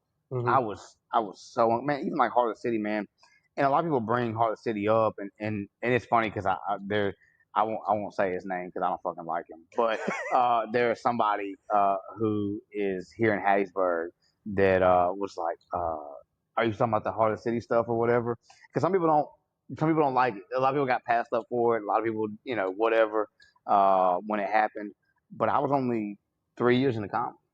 I Mm-hmm. had no idea, I had no idea what I was doing. I just knew that I was funny and I could tell jokes, and I just happened to get in front of the right people, and so I tell people all the time, if 10-year comedy Ben could go back and have that same opportunity, there's no fucking telling. Yeah, you But you did. have to go through that process. You Mm-hmm. have to. There is no overnight sensation. I don't give a fuck Mm-hmm. what anybody says. There is no overnight sensation in anything, whether it's comedy, music, whatever. There is a process to it, and there is a journey that you have to go on. And you can shoot to the very top if you want to, but at some point you got to bring your ass back down. And one of Yeah. my favorite stories is, DC Young Fly. I think DC is hilarious. I Mm-hmm. think he's one of the funniest comics out right now. And Steve Harvey talks about how maybe it was Steve Ryan. I can't remember one of them. DC was struggling, I think, whenever he was doing theaters, and they were like, "Hey man, it's because you funny as fuck, but you ain't telling no jokes. You got to bring your ass out here to these open mics and figure out how to tell jokes." And even DC Young Fly on TV, biggest name, he's going to hit open mics whenever he's on the road in Denver and doing shit like. Okay. Because at some point, they're still part of the process. That you cannot skip it. Yeah, And there's a process to this, and it's like one of the ones that kind of inspired me after, like, I was like, man, like a fucking bomb, da da da. Like I was kind of like pissed off at myself. This when Shane Gillis was coming up, yeah, and he was talking about how like he was doing shit fucking shows in Harrisburg where he yeah, lives, and I was like, okay, I'm like, so like it's not just like a me thing, like other motherfuckers bombed, oh yeah, man, and like you hear about all the good, and like I always like to bring up the good, right? yeah, yeah, Especially on here, I want to hear your best shit, but I also want to hear what happened to you that was the worst thing that could ever happen to you, and you're like, yeah, fuck, yeah, yeah, you know. yeah. And I'm not scared to tell the worst shit that's happened to me. Everybody on here has probably heard the stories about how I did good and how I did bad. Yeah. So like I'm not scared to bring that up. So I like whenever I bring it up to anyone who's a guest, like I want them to feel comfortable about it. And you've done that. You brought up your good, your bad. So Yeah, I man. appreciate that. Yeah, man. And then on top of it, man, like it's just one of them things. Is like I kind of got gun shy for a little while. Yeah. Like I was like, fuck, man, I don't know if I should even show my face around this bitch no Nah, more. man, dude. Everybody goes through it. And if anybody ever listens to this, hears this, it doesn't matter what is in your what if it's not comedy, whatever it is that you want to do. There's a process to it all. Everybody has gone through it, man. I have bombed. I have killed at shows. I've had okay sets, and it's not even just in comedy, man. I've been a great dad. I've been a shitty dad. I've been an Yeah. okay dad. Same as a husband. I've been a great husband, a shitty husband. You just there's a process in life where everybody is so enamored with the end result, and the good end result that you miss everything in between. Mm-hmm. And that's where the journey really is. It's the cliche thing of like somebody's tombstone. It's like you get 2 dates, or what matters is the dash type shit. You know what I'm saying? Yeah, That's corny as fuck, but also it's really true. Like, it is. the day you're born and the day you die, those are the least eventful days on your fucking on this earth. You know what So I'm saying? I brought it up last podcast and probably the podcast before. Your successes matter, but your failures matter more. 100%. And bro, like when I realized that, I was like, we were in Arizona when I realized that, and I was like, fuck, man, like I always lived by it, and then like you never really realize. You could say it all day long, Yeah. but whenever you actually live it, and your failures did matter because you learned from it, Yeah. bro, like that was different for me. Everything's a lesson, man. You just take it, and it, you can have a good lesson and a bad lesson, man. Mm-hmm. It doesn't matter as long as you're getting something out of it. I never thought that one day I would be sitting here and I'd have more podcast episodes than I do times on stage. Like, you know what I'm saying? And I was like, but you're doing something that you enjoy, something exactly. that brings joy to you, and something that you love. And not to say don't get on stage, but hey, man, you might get back on stage and be like, you know what, I like podcasting better. Mm-hmm. I don't like being on stage. Like, I love them both, but I think that like if I never get on stage, I'll always be around the scene. Yeah, for sure. But I don't think I'll never get on stage again. Dude, I fucking love it. No, dude, you should. I love man. being on there. I'm telling you, find damn work, family, all that kind of stuff. I'm not every day, but like just find a time where you're like, hey, I don't care what's going on tonight. I'm going to open mic, and just go do it, man. It's because once it's almost like riding a bike. Once you do it one time, okay, well, bet let me go on and get back up again and again. And dude, especially, I can't speak for everybody, but the more that you do it, the less you worry about what other people think, or especially the open mic. It makes it so much easier, man. Yeah. You just go up there and you can just be you, and who gives a fuck? Like, I don't want to be that guy fucking 20 years from now, like, dude, this one time on fucking stage at Hope City. You know what I'm saying? Hey, man. Hey, I don't want to be that. I want to be that guy who's like, hey, man, like, even if it doesn't work out, I did it 20 times. Yeah. Just didn't. I couldn't figure out my rhythm, couldn't do whatever. Yeah. You know, but I know that I could work out. Like, that's one thing. So Chang is actually my co-host for the show. Yeah. He's at State right now. He's full-time school up there. So, okay. I've been doing it solo probably the last 4 episodes. But dude, like that's one thing that we talked about when we started this. Like, bro, we've got the content. Yeah. We're funny. We know how to like hold a conversation with people. Mm-hmm. Like, this is a public speaking forum, and like we could take what we learned from here to our comedy on top of it. Like, this is going to be a successful podcast eventually. It's just going to take the time and the effort that we put into it. And like, I mentioned this 2 episodes ago where I said, I don't care if I had to fucking drive to Jackson, dog. We were going to do this episode, you know, like that's how it is. And I'm like, I enjoy it so much. Yeah. And it gives me that feeling of how it felt on stage. And that's important, man, because at the end of the day, if it gives you them butterflies, if you like, man, I can't wait, or I'm excited for it. If it gives you that, dude, you're on the right track. Bro, if you dread it, that's what I said. And the same with doing comedy. If it gets to a point where you're in your head or whatever, and you're like dreading it, take a break. Relax. Find, touch grass, hug somebody, whatever you got to do to reset. Grass. Like, just fucking relax, bro. Like, we're good, you know. And then when those butterflies start coming back, then you dive back in, man. But y'all done great with the podcast, man. I think it's fun. It's always fun for me to see people in their element. You know, like I think it's very impressive when somebody is like in their element, and you can tell that they are. I don't want to use the word giddy, but they're like excited because it's an energy thing. Yeah. You know, like it's just dope, man. It's dope. But y'all done great, man. I hope Chang is in there hitting the books. Bro, not being here with us today. I hope he better be hitting the books. He better be. Yeah, don't drop below that 2.7 GPA when they take your GI Bill. Don't you do it. I was thinking about calling him and being like, hey, guess who I'm with? Because like that was our big thing, is like we wanted better equipment, of course, but like life gets in the way. Like I had the money for equipment, and then wouldn't you know it, my fucking AC goes out 2 weeks ago. So I'm like, all right, well, look, gotta put money toward that. Yeah. Fucking, it was like $6 fucking grand. That's crazy. Oh, for your house? For the house. Yeah, dude, that's crazy. Yeah. I had to replace 2 units, 12 grand. Ooh. 2 years ago now. Yeah. Damn, 2 units. I'm still paying on that bitch. Shit. I ain't got that money. We financed that motherfucker. Yeah, that's what we did. We financed and we put what we had towards it. Yeah, we did the same thing. And I was like, God damn, $6 grand. I was like, no fucking shot.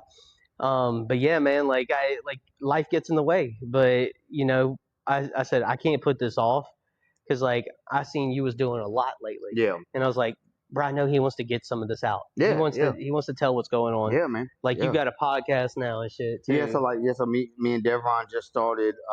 Well, I'm in the process of rebranding a bunch of different things, but we just started kind of playing with a new podcast called We Don't Give a Fuck. Mm-hmm. Essentially, it's like our version of NPR's Up First. So you take like 5 to 6 headline things, and then we kind of go through and tell you what you should give a fuck about and what you shouldn't. You know what I'm saying? So it's pretty fun. That's pretty nice, actually. Yeah, hopefully the first episode I'll have out maybe 2-3 weeks because I'm trying to get all the equipment side down. Like we talked about before, it's like the production side is the hard side. Bro. So playing with that, and then I'm fixing a rebrand. So I had a podcast called First of All, interview, same which I'll have interview type podcast, sit down one-on-ones, and I'm fixing to rebrand it to I'm gonna be honest because I'm trying to push that more on social media. So that way, yeah, I'm gonna be honest. So that way, it's all kind of cohesive on the branding side. Again, it'll just be like kind of a sit down. Sorry about the break, y'all. Internet cut off on the phone, but now we were just talking about some college football, man. Yeah, man. Y'all got lucky you didn't have to hear about us talk about college football. Yeah. So man, like I've got a pretty good following right now. It's not big. But one thing that I really wish I had more of was people to talk about college football with. Because, like Morty, he'll follow it. Yeah. Captain Smith, he doesn't really get into football. Everyone I've had on, man, and I don't get to talk about fucking football with nobody except for my damn dad. Really? Yeah, nobody around me. So it's nice to actually be able to talk about it. All you gotta do is text me anytime. I love college football. I've messed with the NFL too. Yeah. But man, college football is different, man. I love college ball. So, we talked about the environments of Norman. We talked about the environments of Lincoln Memorial Stadium. I want to know what got me into football with Nebraska. Mm-hmm. Like, it's a lineage thing. My dad grew up in Omaha, Nebraska. Okay. So, like, that's where I come into loving Nebraska football. Yeah. Now, my pro team obviously ain't even fucking close. I'm a Steelers fan. Yeah. That one was just a matter of greatness. It was – I'm going to tell you the reason I become a Steelers fan, and I'm going to let you tell me exactly why you're an Oklahoma fan. Okay. And, if you got a pro team, why you love them. Okay. So – James Harrison. Yep. 92. I don't know if you remember this Super Bowl where they played the Arizona Cardinals. Yeah, hell yeah, I do. He ran back on the back of the end zone. Yeah. He ran. Yeah. San Antonio. Okay. Yeah. He ran back that 101-yard interception. Yeah. And at that moment, when I was watching his big ass run all the way down that field, I said, damn it, boy. I'm a Steelers fan for life. So it was a matter of greatness seeing him put in that effort. That he lived that Steelers brand of I'm going to be a hard motherfucker. I'm going to do this. Yeah. So what brought you to be an Oklahoma guy? And then what is your pro team and why? So on the Oklahoma side, my dad's side of the family are all from Oklahoma. They're from Yukon, Oklahoma. Okay. Which is, I think it's maybe 30, 45 outside Oklahoma City. Mm-hmm. And then my grandfather, now I get the story confused a little bit. He dead and gone. So if I'm misspeaking, I hope he don't haunt me or come back and get me when I get to the upper room. But he was either recruited by Bud Wilkerson or right after. Okay. I can't remember exactly the time frame. But anyway, he didn't go to Oklahoma. He did go to Tulsa and play. But we grew up Oklahoma fans because of that. My grandpa loved Oklahoma. My dad loved Oklahoma. Our whole family, we do have a few of them in Texas that are Texas fans, and we don't really talk to them during the season. You just don't talk to them, but yeah, and dude, just growing up and I've never been fortunate enough to go to Norman. I've been to a handful of Oklahoma games when they played in like the Sugar Bowl and stuff like that. We always try to go. I went to Ole Miss last year and watched them play. But I mean, just growing up and watching the games with my dad, my grandpa, and just uh, fortunately for me, I came up at a time when Oklahoma was, whether people want to accept it or not, we're at a very dominant point in that early 2000s. You're talking about three national championships, winning one. Actually, I'm sorry, four national championships, winning one of them. Sam Bradford. Yeah, Sam. So you had Heupel won it in 2000. Then you had Jason White got the Heisman in 03. They lose to LSU. You had Adrian Peterson, should have won the fucking Heisman in 04. Then they get curb stomped by USC and Matt Leinart. Then you have Sam win it.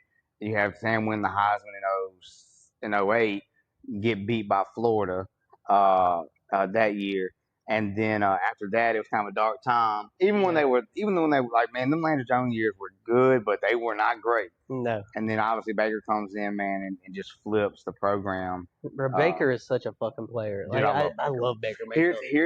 Here's my Oklahoma hot take that I would say most Oklahoma fans will not be happy that I say this, but I think the best quarterback on those teams was not Baker Mayfield.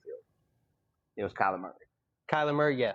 If you gave Kyler Murray, and I'm not saying away from Baker. Baker's a dog, and that motherfucker is a legend, and he is an Oklahoma god. But if you gave Kyler 3 years as a starter at Oklahoma, there is not another college quarterback that will ever touch his career. Bro, I always liked Baker because the dude played like a dog. Yeah. Like you talking about a walk on that well, one, you put your health on the line at Texas Tech. They fuck you over. They take your starting job away when you're healthy. You transfer. You're playing intramural football. Nobody even knows that you're there. Yeah. You know what I'm saying? You walk on. You have to sit out an entire year, endure yourself to the team, playing scout team quarterback, lighting their asses up, and then to come in and just continue to get better, continue to grow. Should have. If it wasn't for fucking Lincoln Riley's stupid ass, he'd have a national championship. You know what I'm saying? I think so. The squib kick from hell is what cost it. Granted, it's not just that the defense was wore out and Georgia had a hell of a run game that year, but Baker should have had a championship underneath him. Yeah, man. I mean, he's just he is the type of, he's not a quarterback, he's a football player. Yes. He was fucking playing scout team DN for the Carolina Panthers a couple of years ago, and now he's one of the best quarterbacks in the league. Bro, that's what's insane. You know what I'm saying? Like the best resurgence, in my opinion. And it's like, I read something the other day. It was like, everyone talks about how great of a resurgence he had, and all it was is that he played for Cleveland Browns. Dude, the crazy thing is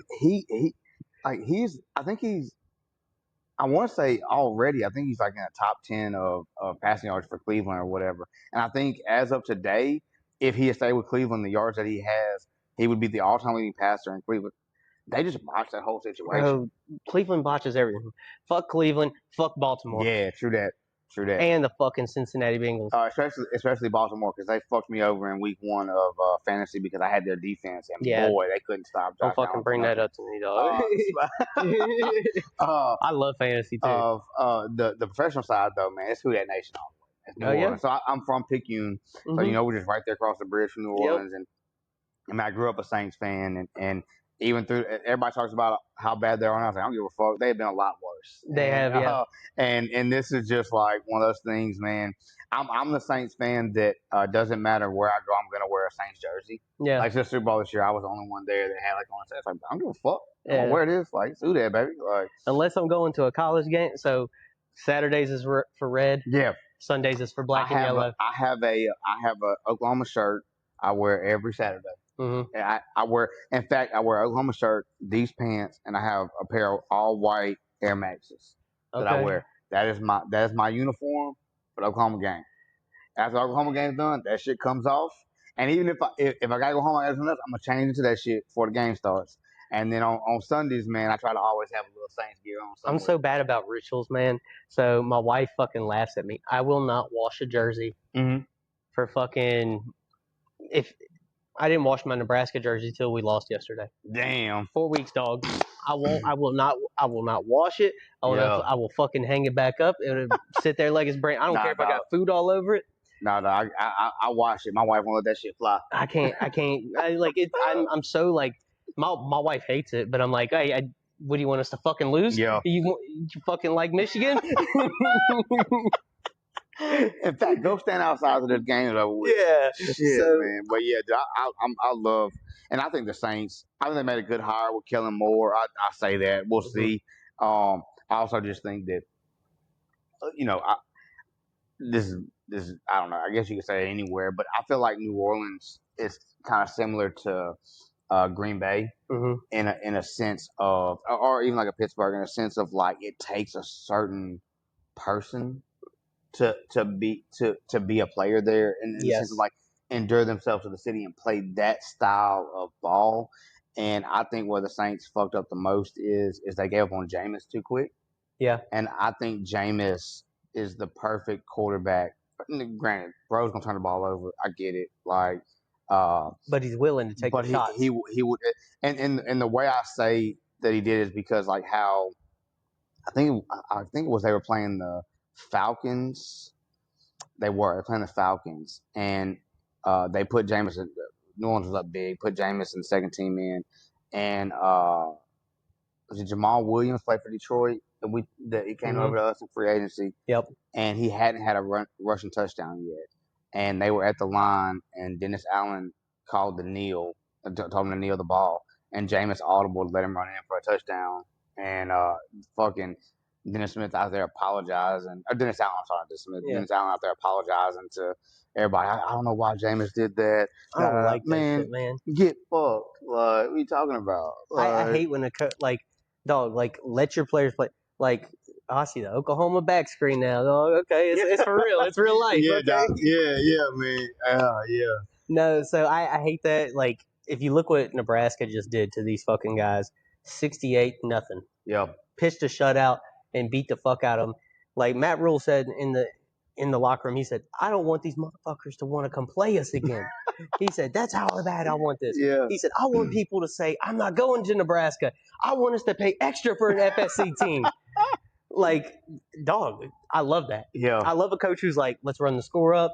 If you got the talent and you could do it, do it. I think you got to have that type of dog. And that's even like, dude, yesterday, as a fan that wasn't there in the environment, like Jackson Arnold coming back to Oklahoma, them yelling "fuck you, Arnold" and all that kind of stuff. Like, man, and like all week, all the hate stuff online, stuff like that. Like, it's tough because at the end of the day, obviously these are just people, and some of them are just kids, But like, man, as a fan base, you kind of got to have that dog. You got to. If you in here right now, when we leave here, I'm gonna love on you, but right now, fuck you. And like, man, you just gotta have it, bro. That's where Nebraska fucked up. Is we went with the Nebraska nice, right? Oh yeah, Nebraska nice. Everybody loved coming to Lincoln. Yeah, everybody loved the environment. We were good to people. Dog, there's an extent there. Yeah. During the game, I'm the kind of person like fuck you during this game. Yep. After, like, dog, we'll be cool. Yeah. Like like the environment during the Colorado game was so much different than the time that I went for Oklahoma. During Oklahoma, bro, it was like, oh yeah, y'all guys are doing good. Well, that was a different. And it was the same thing I heard in Norman. Like, it was different because it was the first time they'd been together in so long. It was almost like a reunion feel more than like a fuck you. Whereas like back in the day, when Oklahoma and Nebraska played, they hated each other, bro. And to feel that hate during the fucking Nebraska Colorado game, whoo, yeah, brother. We were sitting there, Shadur's flipping us off, Travis Hunter flipping us off, and we're like, fuck you. Look, bro, that's how I was listening to the broadcast yesterday for the Oklahoma game. I genuinely, I'm 35, and I can remember watching football for at least the last 20 odd years, probably 9, 10 years. I can visibly and audibly remember watching a game. I don't think I've ever heard so much hate. Really? And I'm telling you, man. I love that. The only other couple of times I compare it to is like in 2008, the jump around game with Texas Tech, when Texas Tech was like ranked number 2 in the nation. Oklahoma was number 5, and they fucking beat them. I think Oklahoma put up 50 on them or whatever. and then when Spencer Rattler was at Oklahoma, we had Caleb Williams. So I don't know this, and if I ever meet Spencer Rattler, I have no ill will towards you at all. Like I fuck with you, Spence. So I'm just telling, like, this is just. But the rumors are, and the word is that like the student body hated Spencer Rattler, Oklahoma. Really? Hated him with a passion. And it was West Virginia, the West Virginia game that year. Spencer just could not do anything, and the student section started chanting, "We want Caleb," so loud that the broadcast booth picked it up. They weren't like actually on the student section camera or angle or whatever with that mic. It was in the broadcast booth with whoever was calling the game. You could audibly hear, "We want Caleb." And then the next game, maybe 2 games later, was the Texas game when Caleb comes in, breaks off that 44-yard run on 4th down, and then just never got the reins. So you're a Big 12, Big 8 guy. We were all part of that. Yeah. What is the best conference championship game in your opinion? You're not gonna like it. 08 against or 09 against I can't remember, Nebraska. The last one Nebraska was in before they left to go to the Big Ten. The reason being is because that Nebraska team was stacked. That was like Ndamukong Suh and all them. They were good all year, man. It was like that resurgence of like Nebraska's back. Y'all had been down for a few years. Yep. I just remember people just talking shit. That was like when ESPN was really you didn't have like social media then. Like all they kept saying on ESPN, like Oklahoma can't hang with Nebraska. This Nebraska team is gonna beat Oklahoma by 4 touchdowns. And man, I'll never forget that very first drive Nebraska had. I think it was, I can't remember who the cornerback was now, but he came up and knocked the fuck out of that ball carrier, and they fumbled and returned it for that first touchdown. I saw it. Who was that? That was I know the play. I want to say it was Amir Abdullah. For some reason, was he there? That I was thinking he was just a Big Ten player. Was he there? No, he was there during Big 12 because we had a year where you had a bunch of like Big 12, Big 10 players. Yeah. So like they came in, they did half and half. The only other one that I would say to that is actually can I change my answer? Yeah. That'll be 1B. 1A is the Chase Daniel Missouri team. Oh, when Oklahoma beat them because fuck them. Fuck Missouri. Fuck Missouri. And if you see this and you from Missouri, fuck you too. Like I'm telling you, cannot stand. That's not even a rivalry, but they act like it's a rivalry, and I hate it. Like, bro, you know my favorite was any that we had with Texas. Yeah, with Texas. Yeah. Bro, the year. Oh my God, this is gonna piss me off talking about this. The year that Colt McCoy threw it out of bounds with 1 second left. Yeah. Dog. They said, no, there was a second left. Clear as day. Oh, wait, maybe that was the 09 one. That was 09 because y'all played Texas in the and then we went. Maybe we played y'all in 08. I can't remember where it was 08, 09 was our last year. Okay, yeah. But I'm saying like in the competition, I can't remember if we played y'all in, maybe it was 06 and 07. Maybe it was y'all and then Missouri, but bro. Yeah, I forgot about that game. That one. First of all, fuck Colt McCoy too. Fuck Colt McCoy. Bro, you know who they fucking had announcing that game? The Colorado-Nebraska game was Colt McCoy. Was it? All that motherfucker could talk about was, well, this Nebraska team looks okay. Yeah. Oh, Shadur Sanders looks great. Suck my dick, dude. Colt McCoy. I hope you fucking get murdered. No, I feel like an old yesterday, man. Because the first time I texted my dad after the game, and I was like, man, that goddamn broadcast really hated Oklahoma, didn't they? Bro, I be doing that too. I'm like, fuck, what am I, 60 talking about? Look at the broadcast booth. Yeah, man. Oh man, I got to get up out of here, man. All right, yeah, bro. Yeah, man. So, podcast, whenever it comes out, I want you to tell me. We'll drop it. Yeah. And I'm gonna let you know whenever this one drops. I was like, you gonna send me the link? Yeah. Okay, I'll send you the links, send me everything. I'll post it on my Instagram. And okay. We can share, everything, man. You let me know whenever y'all get y'all's going too. Yeah, absolutely, man. Absolutely. And then we'll get you on as a guest too. Absolutely, bro. We'll do a cross pod. Yeah, I like that. The admin. The admin, we don't give a fuck. Yeah. We don't give a fuck, admin nerds. Yes. Let's do it, baby. Let's bro, do I it, look forward to it. Nah, dude, thank you so much. Absolutely, bro. Really appreciate it, bro. Yeah, for sure. This was fun, man. I love talking. I love talking comedy. Admin nerds. That's gonna be a sound clip. Hey guys.